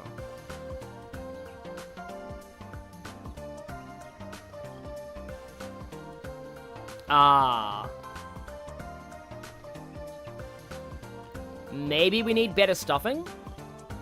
Yeah.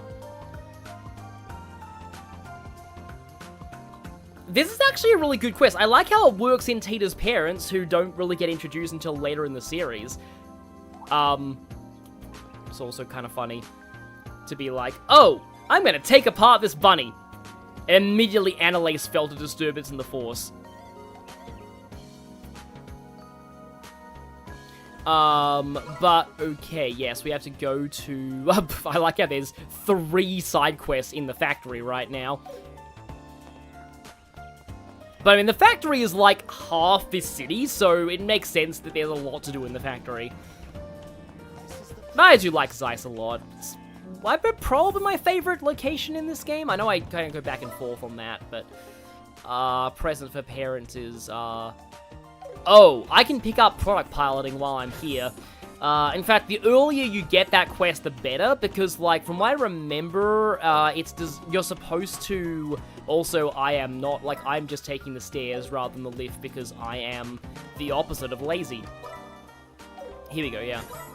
Wait, is literally every single one of these quests on this floor. But I don't want to do the stopping smoking one yet, because that one is entirely restricted to the factory, I think. So that is... Oh, raise for the parents. You are product testing.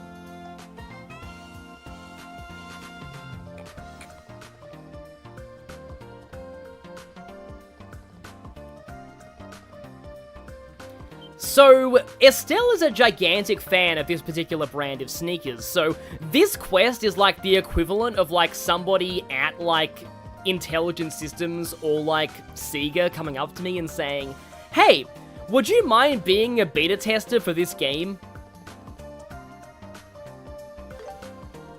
There's no limit to the number of quests you can accept, so there's no reason not to just grab this one now.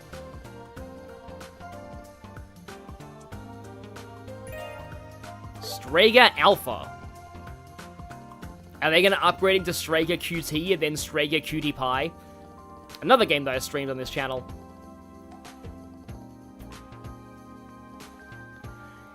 Yeah, so I forget exactly how this works.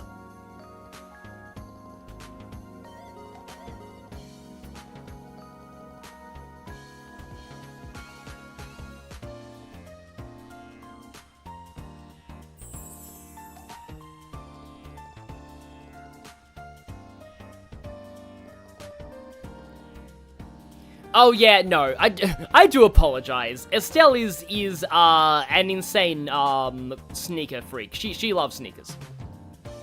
Sneakerheads. I wonder if that's like sneaker otaku in Japanese. And Estelle's broken. Estelle is still broken.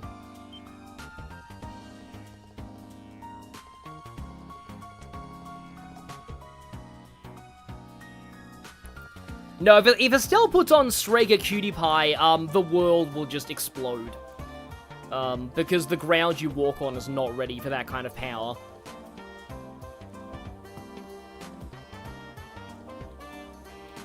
So yeah, like, I want to say that in the original, this tracked, like, not your steps, but it tracked, like, where you had been to while wearing these. Oh, okay, it's still true. But here's the thing. In order to get the bonus BP, you actually had to go further than this, I think. So Elmo Hot Springs, which we had to go through this for the story anyway, Wolf Fort, and Stangtime Gates. Don't you also have to go, like, all the way through Caldia Tunnel or something? I know that, like, to get the maximum BP, you have to go to, like, every possible location that you can visit in this chapter while wearing the shoes. Because I correct me if I'm wrong, chat, for those who've played this. I can't help but dance. Let's go. Just don't get too carried away. Well, yeah, I have to make her dance now. I think I understand how it is, dealing with things you like. But yes, we have to equip the alpha, which are, yeah, they're a little worse than what we've currently got. Not by much, though. By less than I expected. You get a better version of the Stragers for, completing this, I believe. And it is, I think significantly better than most of the footwear you actually can get at this point. So, it's worthwhile doing this quest, but, like, I want to say that you actually need to go above and beyond what the quest asks of you to actually get all the BP. Oh, you also need to go to Leiston and Airleton. Yeah, Airleton. All the way back to Airleton, which is like the previous region. Which means walking all the... I think you're probably allowed to use fast travel in this version. In the original game didn't have fast travel, that's the reason why I like it better in this version. Center of gravity isn't right. Ah, okay, yeah. Yeah, you probably put way too big of a thing inside. This reminds me of the Spamton talking plush from, you know, from, Deltarune.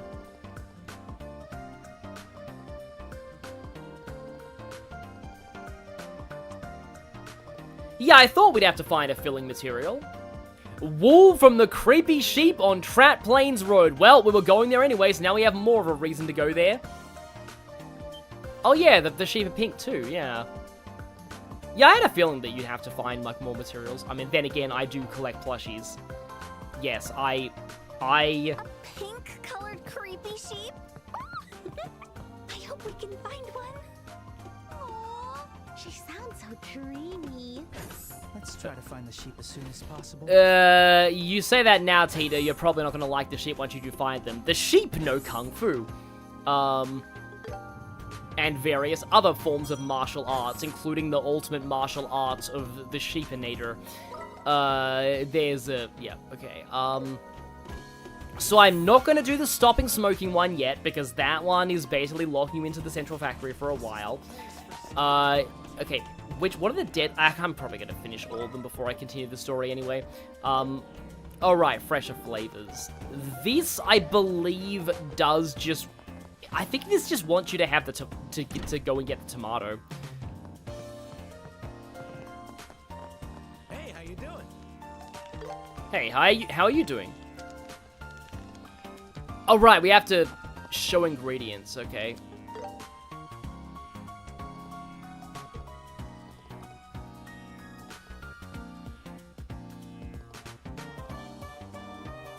Yes, it's the tomato that's important. I already picked it up earlier, because I knew where it was and because it's amazing.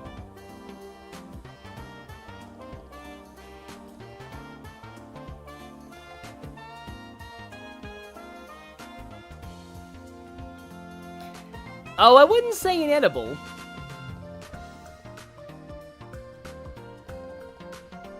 Yeah, if cooked right, it makes some of the best foods in the franchise. Basically, every single best recipe in this series usually involves tomatoes. Bitter tomatoes, I mean.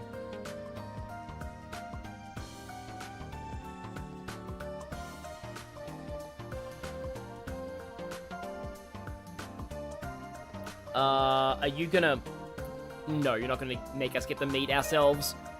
Yeah, here it is, the tomato sandwich. This thing is incredible. Like, absolutely incredible. Where is it? I mean, I know it was good in the original. It might not be as good now. Because there's more like... Here we go, yeah. Oh, no, it's still insane. CP plus 50, which, by the way, is what you use to use your, like, super moves in this game. CP plus 50. Yeah, that is absolutely crazy. Yeah, tomatoes are the national fruit of the world, more like. Not all of Zemuria. Bitter tomatoes. What if it becomes a huge hit? Seriously? I mean, it does look healthy. I guess some people might actually like it. Yeah, I don't like tomatoes in real life either. I don't like them. I take them off of burgers when I get them, so yeah. Apparently that's just the quest done. I thought you would have to talk to the inventor of the tomato. But I know that there's probably, like, dialogue for that, but we'll probably see later. So now, yeah, we just need to go... It's another question mark quest. Yes. We need to go and go to the Trap Plains Road. Although there is also the Ritter Road monster, which is, Ritter Road is not, like, as important overall in this chapter. So I might as well take care of this now. Just because... Alright, it's not the penguin chest, dude, but we need to go there later anyway, I think. Strong. Oh, hello, big rhino! It's a big, clingy rhino. Oh, mantises as well. Mantises that throw their blades at you. What is this? Sonic, Sonic 2, I think, are the ones with the Astron. Not the Astrons are the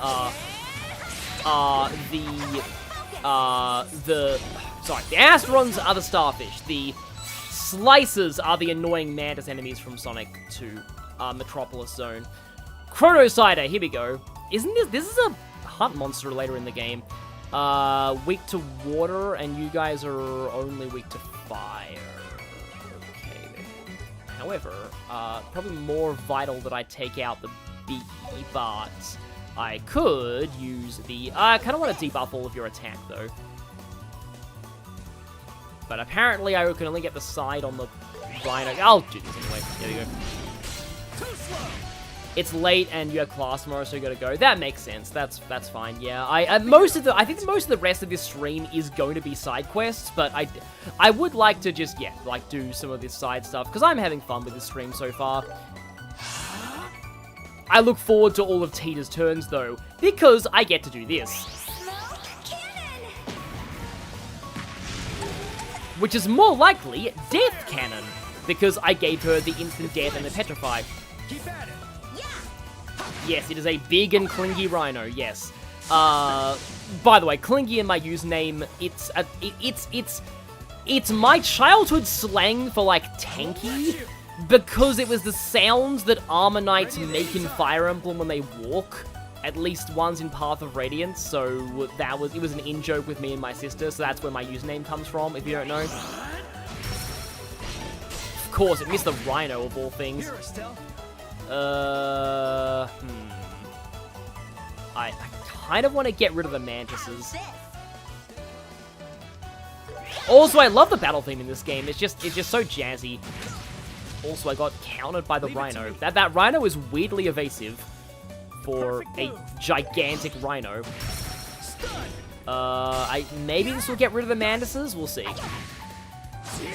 Oh, I can't make the Mantis Man reference from Portal because I've already done that earlier in the playthrough. Oh, also Ripper Stealth.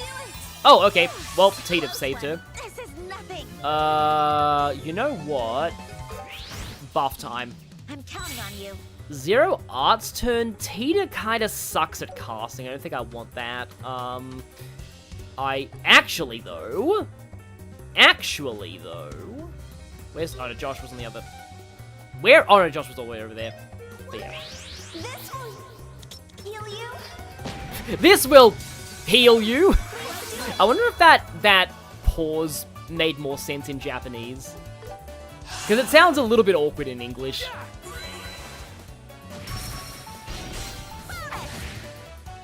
And also, I actually find, like, whenever I think about, like, dialogue that sounds awkward like that, I always think of this line, "I'm not letting you get away!" And I recently found out that's actually a Sonic quote. It's Rouge from Sonic Riders Zero Gravity. Because I always found the phrasing in that really, really kind of awkward. Just, like, it's very weirdly drawn out. I know that it's meant to, like, sync up with the gravity shift animation, but it still sounds a little off to me. Turn. Die, please. And boom. Oh, I haven't even used Tita's S-Craft. Whoops. Didn't mean to do that, but oh well. I haven't used Tita's S-Craft yet. I should probably use Tita's S-Craft because it is really funny. Oh right, the armored rabbits too. I remember these things. Yeah. Okay, double stun there. Can't burst yet, but yeah, these are the, yeah, armored rabbit, exactly. They don't really look very much like rabbits. They look more like, you know, they look more like gerbils than anything, but like, yeah, they all Helmasaurs from Twilight Princess, but like, yeah, they're apparently rabbits. At least it's not as weird as the giant crab being called an eel. If you try hard enough, you can force Tita to be an okay-ish caster. You can do that with anybody in these games, technically, so, like, yeah. That's not exactly a point in Tita's favor as a caster. Because, yeah, everybody can really do that. Yep, bonk you with water magic. Let's go. Oh, it's funny that Tita's trying to make a rabbit plush right now, and is actually like, I'm gonna shoot this rabbit with my cannon! Debuff shield. Interesting. So yeah, self-maintenance is Tita's unique ability. Yes. Probably best to... I guess I'll Aqua Bleed. Really cheap, really fast casting. Yeah, probably over time more effective than just spamming the high-level art. As always, I have to bonk all the... Hello, Mantis! Well, you clearly... Okay, no, I need to save Tita's S-Craft for the monster that's here. That's the reason why I came to this road. But I also came here to test the shoes, because this is one of the places you need to go to while wearing the shoes. I'll be your opponent.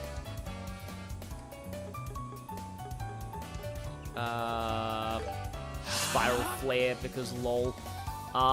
Estelle's kinda hurt, so I'm gonna actually Vital Cannon. So I want to say that Tita doesn't actually heal her own CP when using that, because I know that they, like, changed that, because one of the reasons why, I was called a what's it name for a moment, why, Ellie from the Crossbow games was so overpowered is because, her CP healing ability, also affected herself, which basically refunded the cost of it, and that was really stupid. She could just spam that and keep everyone topped up all the time. Yeah, that's good. But yes, Ellie is amazing because Ellie, yeah. Somebody way earlier, they're probably not in the chat anymore. They might still be. So if you are still here, I'm finally answering your question. Oh, Kwang has to leave, yeah. That's fine, yeah. Again, we're mostly just doing side quests at this point. So what I was saying was that, yeah, somebody asked earlier what my favorite pairing, like, ship for Lloyd is in the Crossbow games. 1000% Ellie. I was really surprised by how good the Lloyd and Ellie pairing ended up being. Because I kept hearing people online say, oh, she's so boring. She's like, she's just generic. She doesn't really have, like, she's just boring and stuff. And then, like, I was surprised at just how well developed Lloyd was in that relationship. Like, it didn't feel like a self-insert romance. It felt like Lloyd was an actual character with real reasons to fall for Ellie, and I like that. Like, it was just a genuinely really well done, and that was only in the first Crossbell game. In the second one, yeah, it just got even better. Oh, you're the monster, right. I was not expecting a bunch of... Hi, Bunny. I'm not dealing with you right now. I'm concerned with the big snake over there. You know what? Tita needs all the droplets of life she can get because she is stupidly frail, which makes sense because she is literally a small child. Let's here, I suppose, heal up a little bit, and then... Yeah, I need to fight this now. Hello there, big snakey.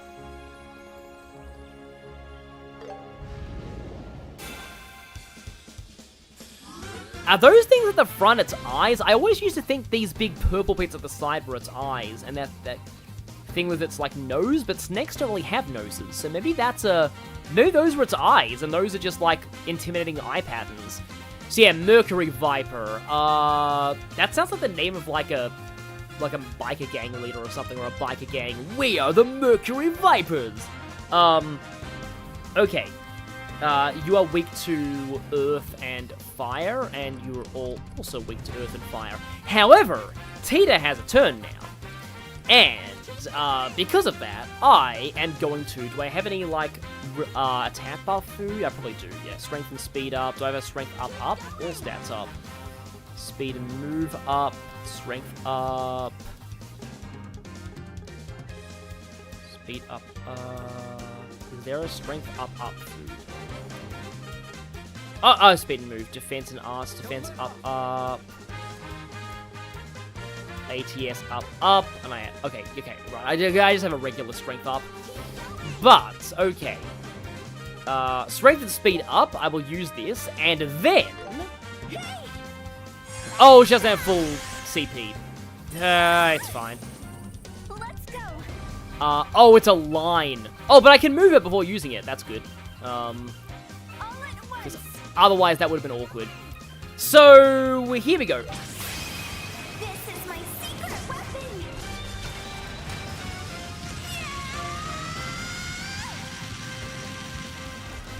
You're busted. And full burst after that for good measure. So, yeah, that is small child with Gatling gun attack. Oh, yeah, canonically these aren't actually snakes. They're mushrooms that look like snakes. They're mushrooms cleverly disguised as snakes. So, the thing about that, and I know I mentioned this in the original playthrough, but I have to say it again because it's important to know. So, Tita's S-Craft, that is not an orbital gun. That is a gunpowder-based weapon. That will be important later in the series. Just saying. You will want to remember that for way later on.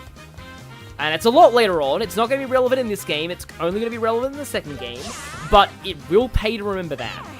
That is a gunpowder-based weapon and not powered by orbments. My turn. Yes, for her neutral special, she wields a minigun. I always thought it was funny that, like, minigun was called that when they're, like, gigantic, but I think that's the joke. I won't fight you. I guess flare arrow. This is dangerous. Okay, this thing does have a lot of health. Let's see if I can...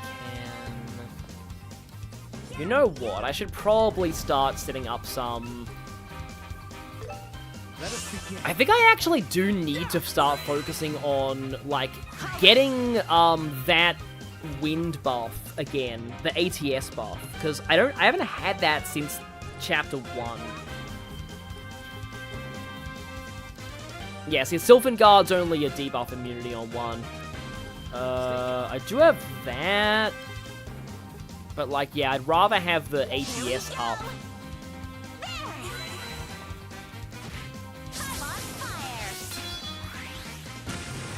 poison. That was an earthquake, not a gust. Well, I guess it did, you know, drag up a gust of, like, poison, but still. Okay, you go Awakening, and then... No, I should save her attack, yeah, that attack until later.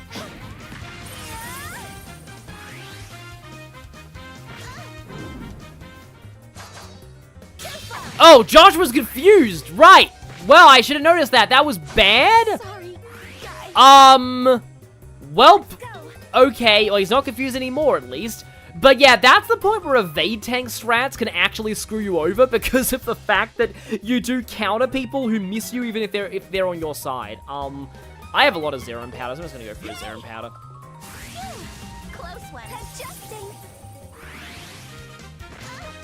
I'll change the tide of battle. You'll have to change the tide of battle because that was really bad. Sylvan Guard as well. Clock Up EX is also nice, but like, alright, I just cast that on myself. This is dangerous. But can I like Clock Up EX again? Oh, it like automatically pushes them to the front, but it costs a big amount of EP. Maybe best not to do that for... Nope, that's not good. Estelle, do it. This thing does have, like, a lot of health. But I'm probably going to Vital Cannon next turn, so... You know what, if I'm going to Vital Cannon, I'm going to Black Fang here. So that Joshua can get his CP up off of the Vital Cannon. Here, Estelle. And, okay, it is stunned. So I'm going to... Okay, we don't have Burst yet. Let's go. Oh, I would like to... I really want to get the Burst off, but I also need to Vital Cannon. But I really want to... Oh, and I can always just get Burst at any time. But yeah, let's go Vital Cannon. Ready at any Yeah, I don't time. think that raises her own CP. And Josh was getting his turn again anyway. Firebolt EX, I suppose. Fire!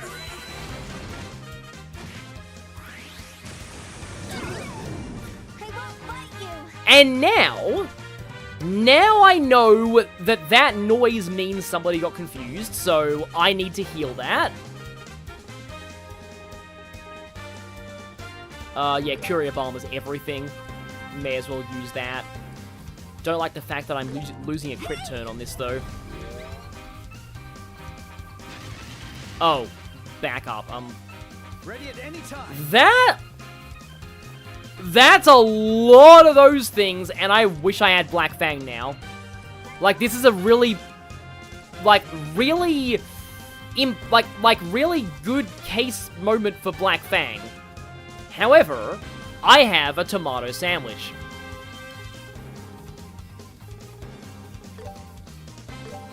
And this is why the tomato sandwich is amazing. Item boost. Yeah, the item boost buffed that a little bit. So now, I actually have enough CP to Black Fang, and I have... Okay, I only have speed up, but I can use that to go into overdrive mode, and then... No, I want to use the strength up food first, and then I Black Fang.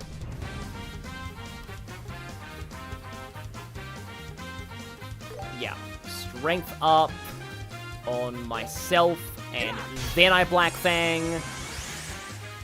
Faster. Leave it to me. Joshua loves buffing his speed. And it killed everything. Roger that. That is what I hoped would happen. And he's buffing his speed again. Mercury Viper, right, let's That's... So this is why I find turn-based games so satisfying. It's like getting into like a bad situation and then being like, oh, okay, well what strategy can I use to get out of this? And like how I played around all of that to use that Black Fang and take out all of the reinforcements. Like it's just people just are like, oh, your turn-based doesn't require any thinking or thought or anything, and there's no real like. I saw somebody in that thread also saying that like making Yakuza turn-based is the equivalent of making it all a visual novel with no gameplay. Like, what? I will admit that, like, Yakuza Like a Dragon is a very easy, very simple turn-based game. But that's by design, because the whole series was action-based before then, so they obviously wanted to not go too hardcore into turn-based, just so that, you know, people would like, that people who weren't used to turn-based games could still enjoy it, but, like, even then. Great job, everyone. There you go, nice multi-level up there. And that was the main reason why I came here, but I forgot that there was a separate road to get to the army base. Because, yeah, over here, I think, is the next, the path to the next region, which we can't go to yet, because this game is pretty railroady in terms of where you're allowed to go at any given time, but it's fine. I like this. Like, honestly, I don't mind linear games. They give you a surprising amount of freedom within the chapters, though. More Sepith, good. And then around here, hello bunnies.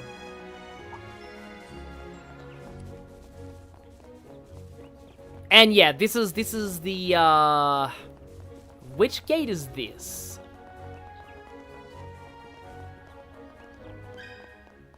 Sanctime Gate. Oh, okay, they actually do tell you that. I want to say that the original game did not actually explain, like, when you had fulfilled a condition for the boots. Like, you just had to kind of go to all the places in the chapter and just guess. Because, yeah, if you look at the full regional map, we are right on the outskirts of the royal capital.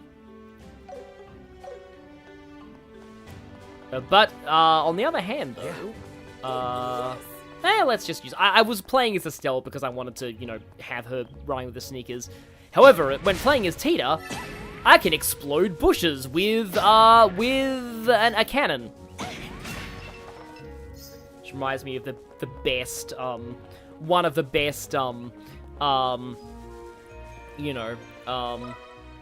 of the best, lines from the One Piece live action, I don't hunt rabbits with a cannon. That's just, that's kind of a cool metaphor. Also, I can just fast travel there. I was wondering, like, I thought we might never hear this theme again for the rest of the game. But we're tougher. But I do really like the sort of mountain road theme. So, weren't there birds here? Well, there's mantises. I know the birds are in the tower. We'll get to that later in the chapter. There's a... I see, that's another thing. It's like, I know there's a really big thing that happens in that tower. I apologize to all of the bunny fans in the chat, but...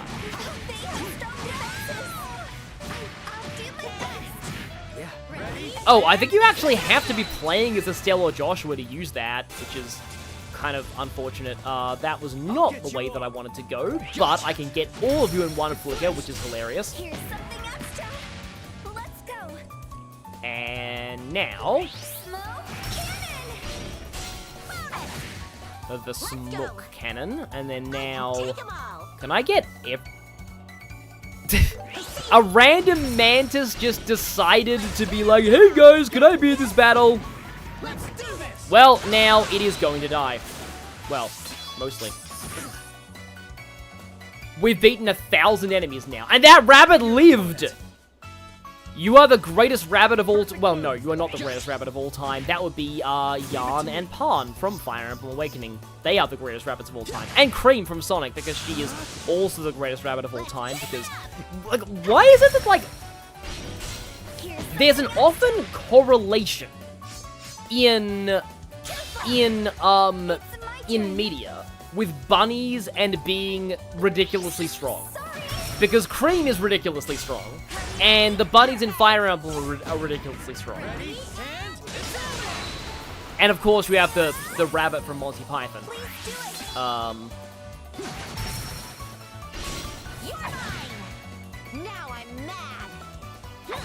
You love hunting metaphors or anything involving predator and prey? Oh, you will like Digital Devil Saga then. Digital Devil Saga is a, Nice job, Joshua. Wow, that was worth a lot of experience. I get the feeling we're probably not meant to be here yet, but, like, that was a lot of experience. But yeah, Digital Devil Saga is a great, a really great, well, actually, you said earlier you don't like JRPGs as much, so maybe not so much, but yeah, I'll always plug Digital Devil Saga, or watch my playthrough of it on this channel. I like that one. DDS is a really underrated game by the creators of Persona, actually.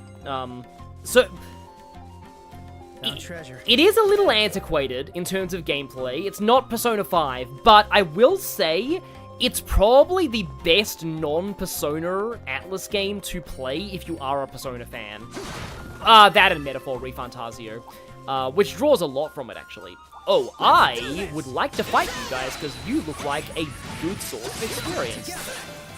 Because that's a lot of enemies. Here's something extra. But yes, like Advance Wars, I will always take every opportunity to plug Digital Devil Saga, because it is amazing. It's an absolutely fantastic, very underrated series. I think it's aged way better than most RPGs of that era. Like, it is honestly, like, a really, really well-made experience in every possible way. The story is amazing as well. It takes a while for it to get going, because the characters are like actual blank slates who have no personality, and they grow.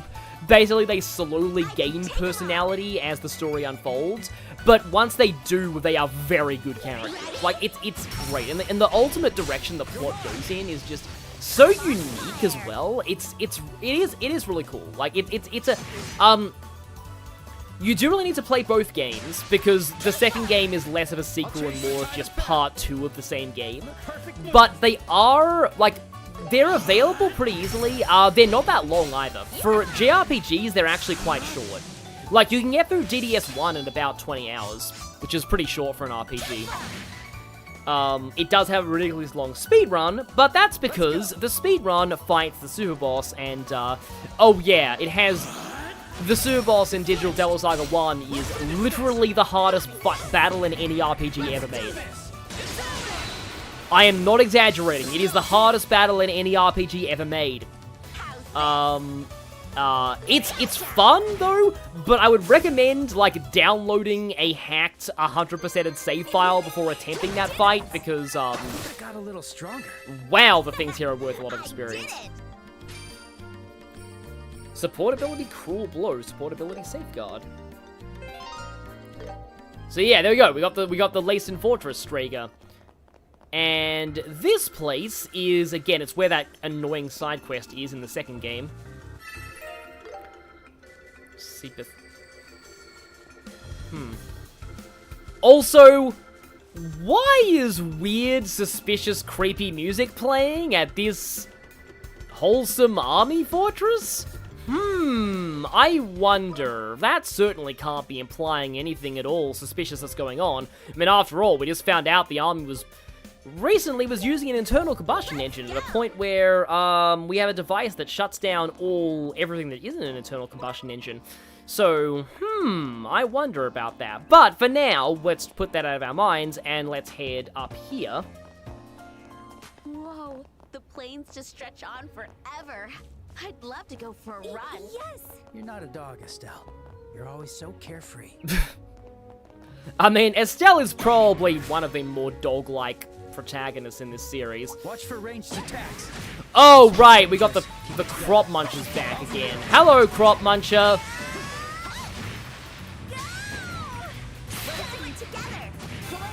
I will say, it's a little annoying you have to be playing as Estelle or Joshua to use their combo attack, because it kind of disincentivizes playing as anyone else in the field, and it's fun to play as other people. I like to change around who I play as. Yeah, Hopper Chief. Again, Smoke Cannon has a gigantic AoE, which is fun, because it also inflicts a bajillion ailments. How's this?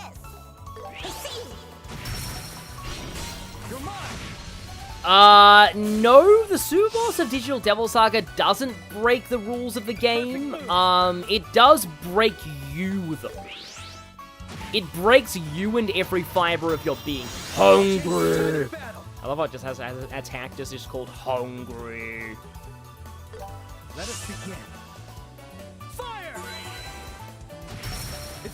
Well, I mean, that boss is a cheater in the sense that if you're equipping any immunities, he will instantly kill you. Which the game doesn't actually tell you about, but like, once you've fallen for that once, you'll probably never do it again. And it's cool that you can't cheese the fight with immunities, but I like the way that that Digital Devil Saga 2 Super Boss works. How instead of just instantly killing you if you use any immunities, it just cancels your immunities. Like, it begins the battle with an ability that nullifies all your immunities. Like, that's a lot more fair.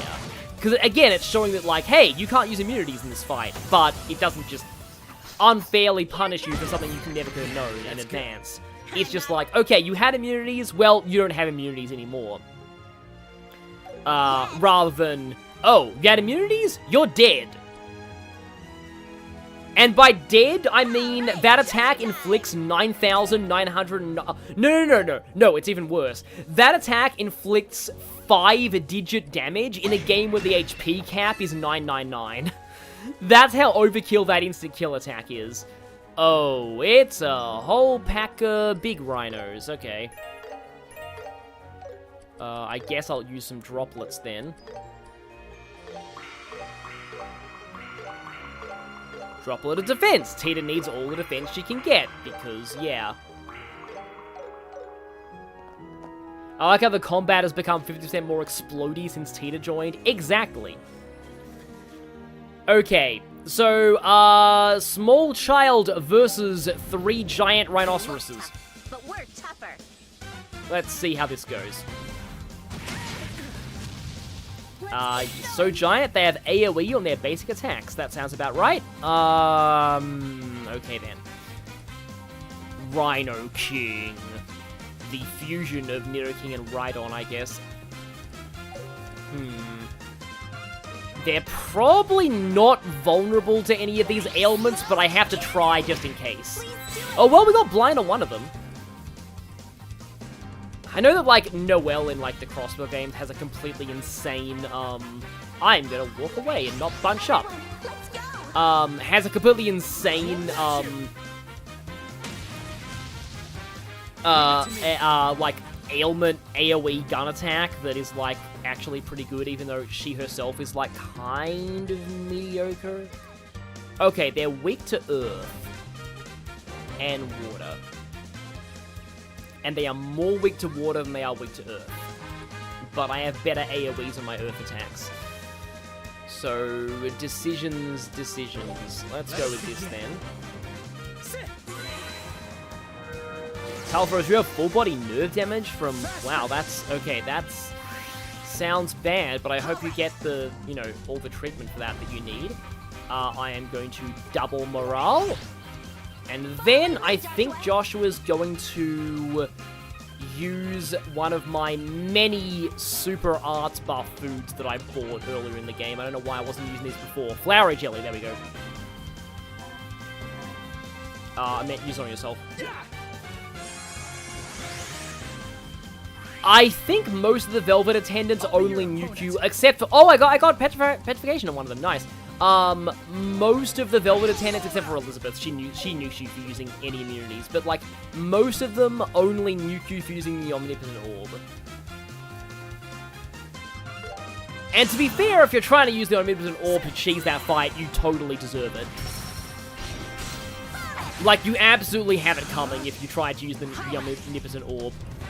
I want to instant kill that Rhino while it's still petrified. Unless it's immune to Death Blow, which I think it also applies to, like, the... No, it's resistant to Death Blow, but it's not immune. So, yeah, let's...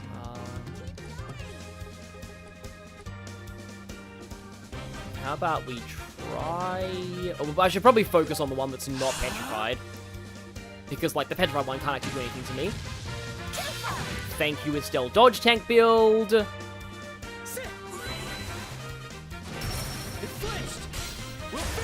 Thank you, Burst. Yeah, like, Noelle does drop off very hard by late game in Crossbell, but she's decent for what, like, for, like, the early game, she's pretty solid. Okay, no one of them is stunned. Let's keep It's unpetrified. Unless we petrify it again. sorry. Don't think I did, but one of them's still stunned. Okay, that's one rhino down. Is this me, or is this easier than the other monster? Well, okay. I mean, I do have Anticept or remove buffs. Does that work on your mega buff you get from me killing the other rhino? Yeah, I think I got rid of the buffs.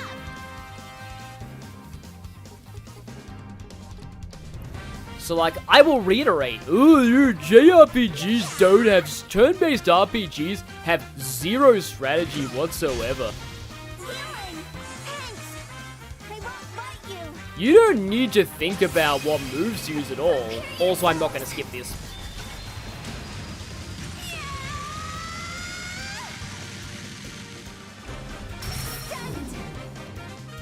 I like how I just noticed she has like a little stand for that gun, and she still manages to lose control of it. Which says more about the gun than it does about her. But it's still amazing. Oh, Joshua's no longer arts buffed. That food doesn't last long, does it? It lasts for only 2 turns. Yeah, that makes sense.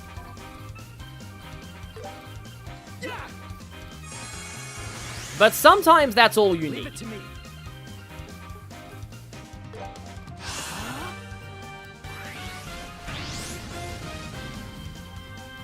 Okay, rage boost, huh? And it's gonna buff itself again, isn't it? No, it's gonna...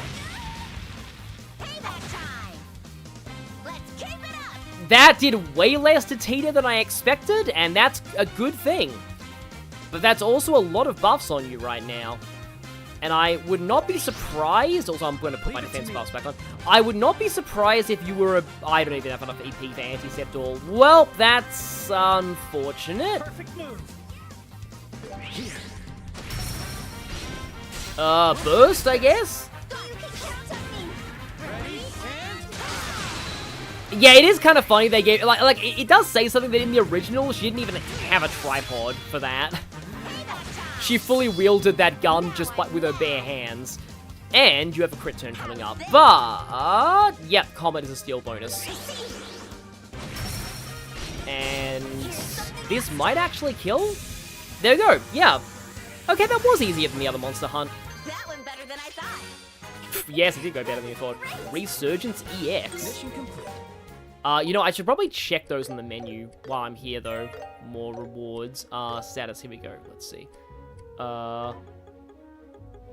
View. Oh, here we go, yeah. Cruel Blow. Powerful blow on one enemy with low health.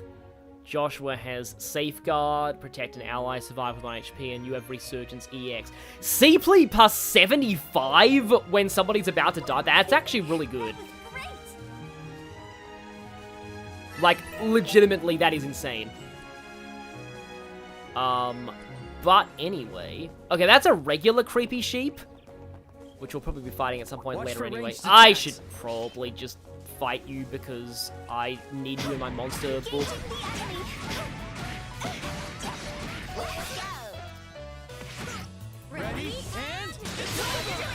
Still kind of don't like how you have to switch to them to do that, but still...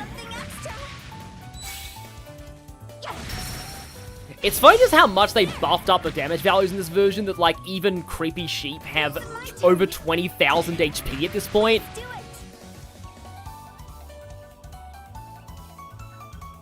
Ha, proud of its fluffy wool coat. Well, we'll soon be encountering your brethren who are we going to be stealing the wool coats of. I won't let you. A shame this isn't Final Fantasy XII, where you can, like, steal the pelts off of enemies while they're still alive. Now I'm mad. I always thought that was funny. Like, stealing wolf pelts. It's just like, yes, we're gonna pull the skin off a wolf while it's still alive. Perfect move.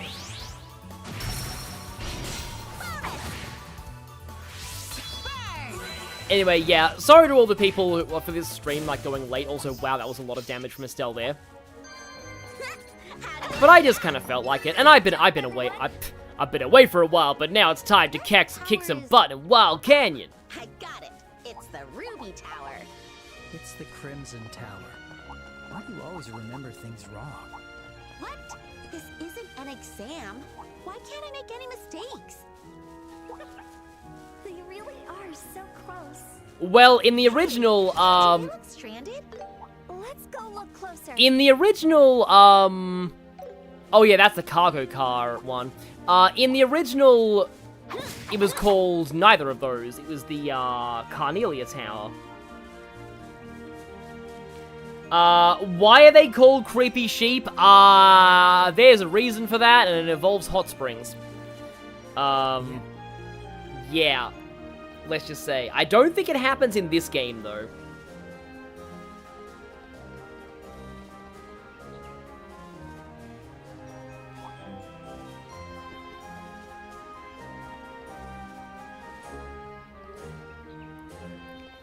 So I think this is one of the braces of this region.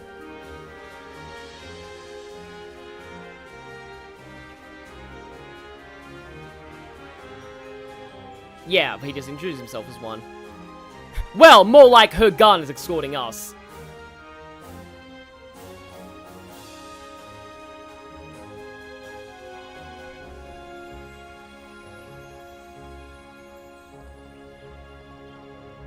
From what I remember, I think this quest is going to be way easier with fast travel.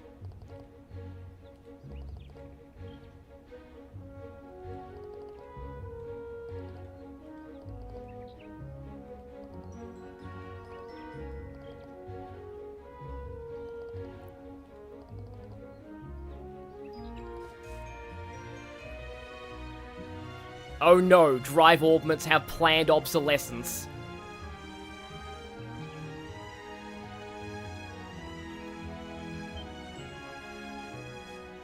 Oh yeah, I thought there would be a fight here. Oh, it's bunnies again. Well, I will certainly reap all the experience here. I want to say that in the original, this was the first time I showed off Tita's S-Craft with the gun. Would be funny if you reach the hot springs and they retroactively added Rin and Van just chilling here. Yeah, that'd be funny. So, right. Yeah, that's a lot of bunnies. However, can I get all of them in this? I don't think I can quite get all of them, but I can get most of them. This is my secret weapon.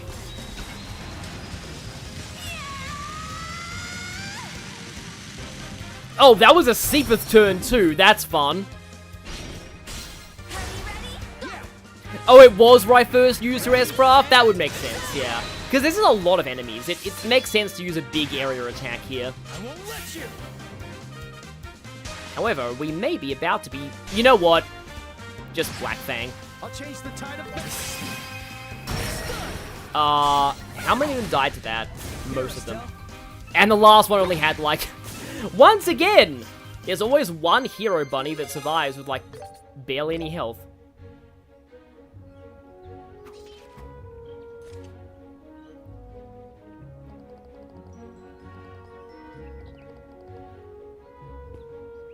Once more, Tiny Child with minigun strikes again. I need to make that gun animation the thumbnail for one of the parts of this chapter.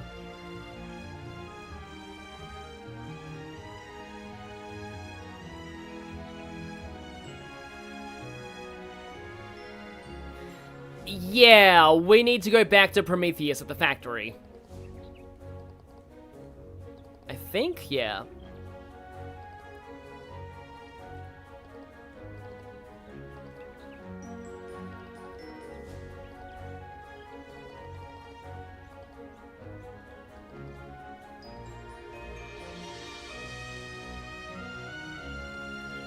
If you have any time to spare, huh? Well, I guess we do. Ah, yeah. Hello? That's yeah, just casually ambush us after we just get out of a side quest. Because that's totally against the monster code of ethics there.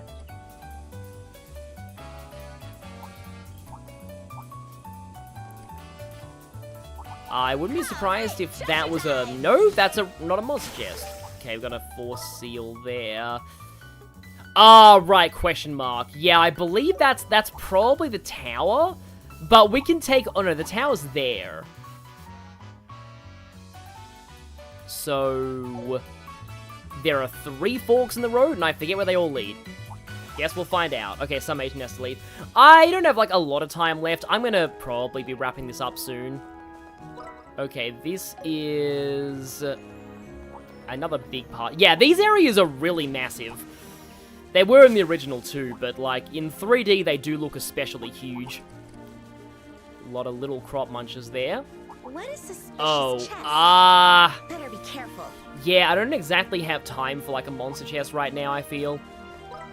So I just want to finish what quests that I can. Because I really want to... I probably do need to wrap up the stream soon.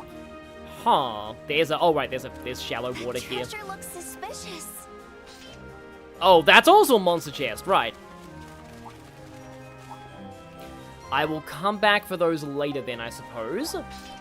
Because, yeah, I do feel like there's, yeah, I think I might want to try and do the maintenance one, at least while I still can. So there's a... Oh, is this the... This is the border with Calvard, right? And what's this chicken doing here? Oh, you're right. It's so cute. Calvard is an ally of Liberal, so there's probably less tension here than at Hawken Gate. Yes, Calvard is an ally for now. But yeah, that's... Calvard is, like, way later in the series. That's the one I keep talking about, Daybreak, set, like, 6 years later. Yeah, oh, yeah, this is the Lover's Quest. I probably should save that for later, because that one's a little involved. I mean, it does require going back to Zeiss, so, like, I might as well...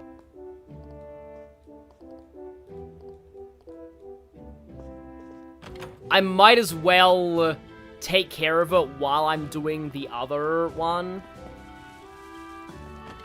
But it is getting late, though. What will it be? What do we need? Okay, well, So much here. might as well exchange for Mira, Make yourself at home. rest and heal up. Phew, that was a good break. So I've taken care of 2 of the monster quests. And then the orbital thing on the road, and then... Yeah, present for... Oh, right, I should probably finish present for parents. Like, it would be weird to start that and then just not finish it.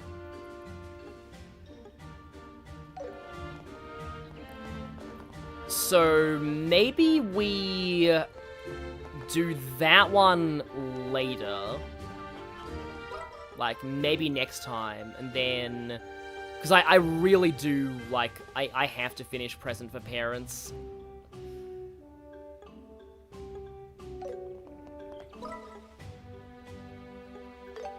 Maybe let's just finish, because there's like, so many side quests unlocking right now. Maybe let's finish Present for Parents, and then I'll wrap things. Because a lot of people are getting tired and leaving the stream at this point. I also remember there being a certain, like, fishing thing here in the second game.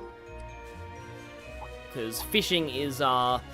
well, fishing did exist in this game, but only, like, way earlier. Can I take that, please? Droplet of magic, not bad. But I do want to finish up the parent-present one, because I started that quest this part. I may as well finish it. That over there is Elmo Village.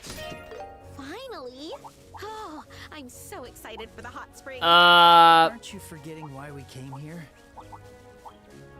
Sorry, Estelle, but we're going to be doing hot springs next time. I think I actually might as well just scout around the edges of this area and try and pick up the other chest before I go to the thingy, but yeah. I found treasure. Give me that. Oh, new material plus is nice. I feel bad leaving monster chests, but I also have monster chests left in the limestone cave that I need to do later. And let's just scout out the other end for any more chests, potentially. I know there's, like, one chest that's, like, near a it's, like, behind a tree, and it was kind of hard to find in the original because there was no chest marker on your map. Might actually be, like, this one? No, it's here. It's here. I know there was something like... I seem to remember there being something behind a tree in the original that was a little tricky to get to like, notice. But yes, we are going to fight the Pink Sheep of Doom.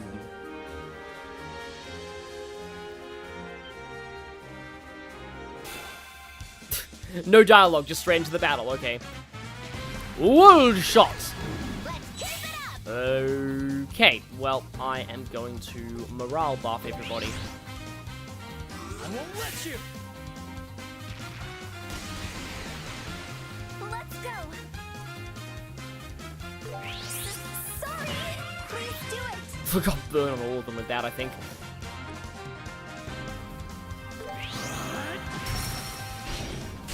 Here we go!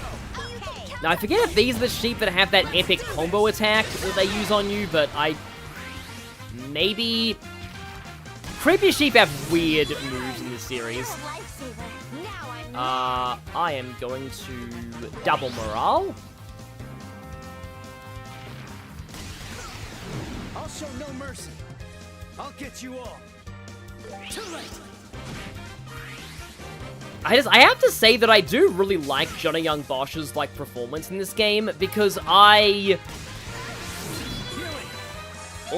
have a lot of evasion and they're all hitting me. They must have, like, some kind of good evasion modifier.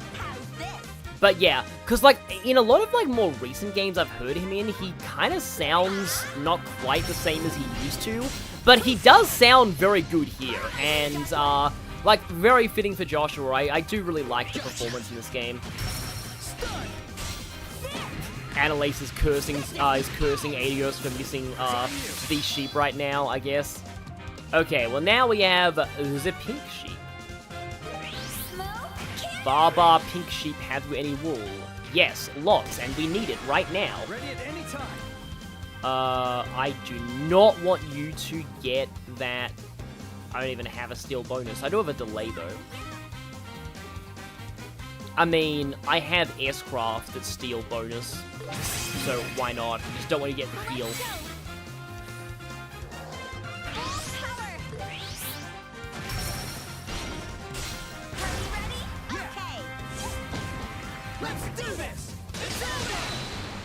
I mean, Annalise is cursing everything for missing the side quest in general. Uh-oh. Well, me... They're all pink sheep. Right, okay, that suddenly makes this a little more annoying, but... They are weak to earth. I wonder if I can get, like, a big petrify string. I was joking about the combo attack, game. I was joking about the combo attack.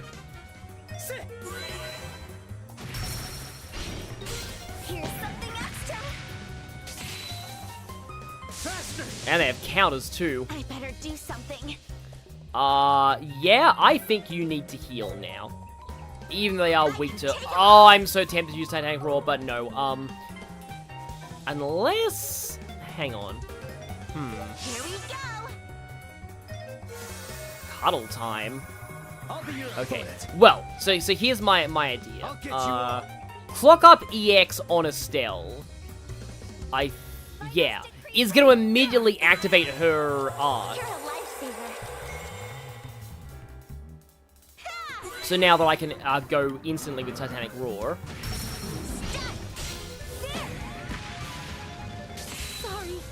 It's just the curse of joking something into existence, exactly.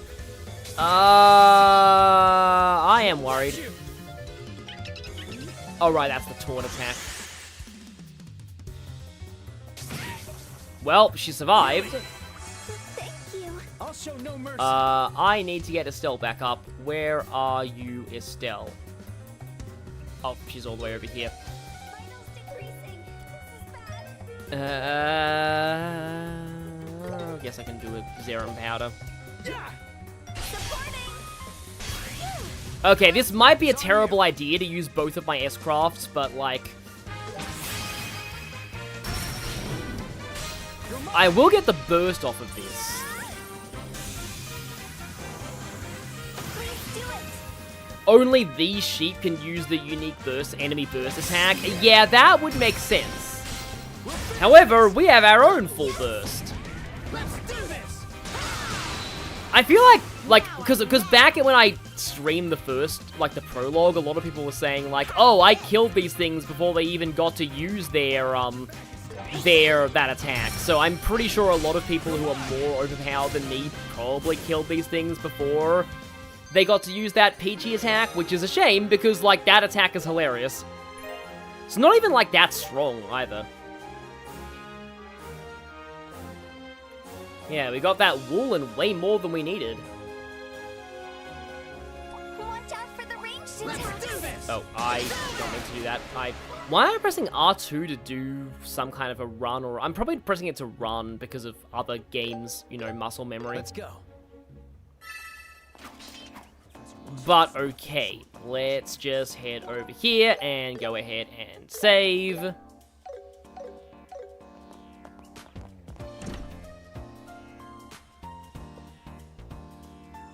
I say that, and then someone in the chat says they killed that thing before they could summon more pink sheep. Yeah.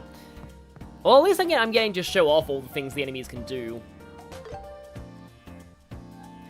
Oh, now I'm just thinking back to how I had to repeatedly restart a certain boss fight in Persona Q2 because I couldn't get them to do a certain thing because I kept killing them too quickly for one of the enemies to spawn. And now immediately, Annalise is like rushing from like all the way across the continent, and Annalise is just running here as fast as possible.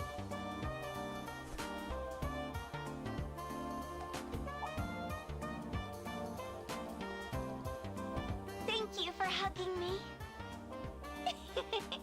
Mom, Dad, please take care of yourselves too. Okay, that's cute, but also it might get really annoying if that plays every time you hug it.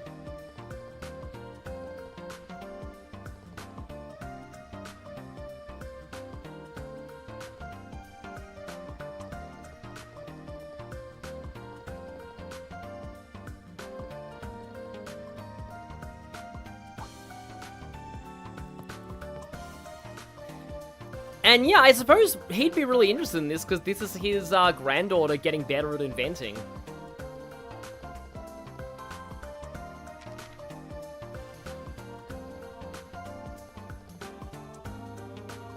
Oh boy, I had to, like, reprint so many shipping labels in my time because of the, you know, making misprints on certain things. I want to steal the bunny, yes. We all do.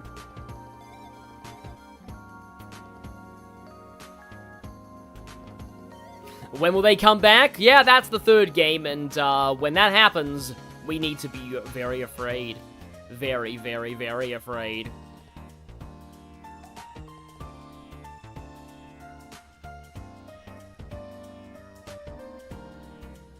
Oh, we even get to see them posting it. That's cool. So yeah, of all of, like, the new quests they added to this version, this is actually incredible. Like, this is this is what all new content should strive to be, I feel. Because it expands on things that were already, like, present in the original, but it just, like, gives just so much extra characterization to, like, Tita. Again, based on things that do, like, that are really part of, like, these games, but not introduced until later. That was great. And I might as well report all of the things that I have right now.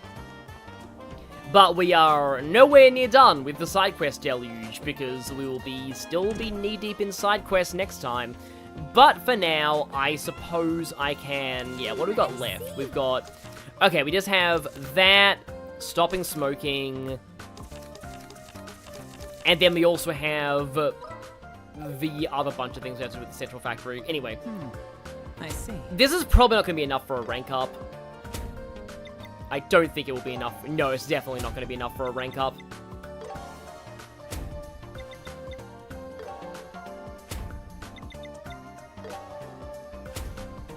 Well, it actually gave me more than I expected. We'll probably be getting a rank up off of all these side quests, actually. But I now need to, you know what, I am, something isn't, like, wrong with the internet or anything. But yeah, this has been a fun stream. And I would say thank you all for watching, but we're so far behind. It's still red, wow. Yeah, this is definitely the worst that it's been in a long time. I don't know what's happening. But, yeah. Oh, it's green now. My internet says green now. Yeah, so you have the smoker, the sneaker one, the soldier by the gate. I think that's mostly, yeah, it. And, okay, yeah, we are pretty much caught up at this point. Yeah. So, yeah, I also just realized it actually is the usual time when I end streams, rather than it being an hour longer, so I'm glad it didn't end an hour ago. But, yes, thank you all for watching. It was fun seeing you all here. Thank you for, switch to Tina now. Thank you for all of those, like, gifts and, like, supers earlier. And yeah, I will see you all next time as we complete more quests and go to the hot spring. Beware the hot spring tropes. See you all then. And it's actually good, I promise, the hot spring.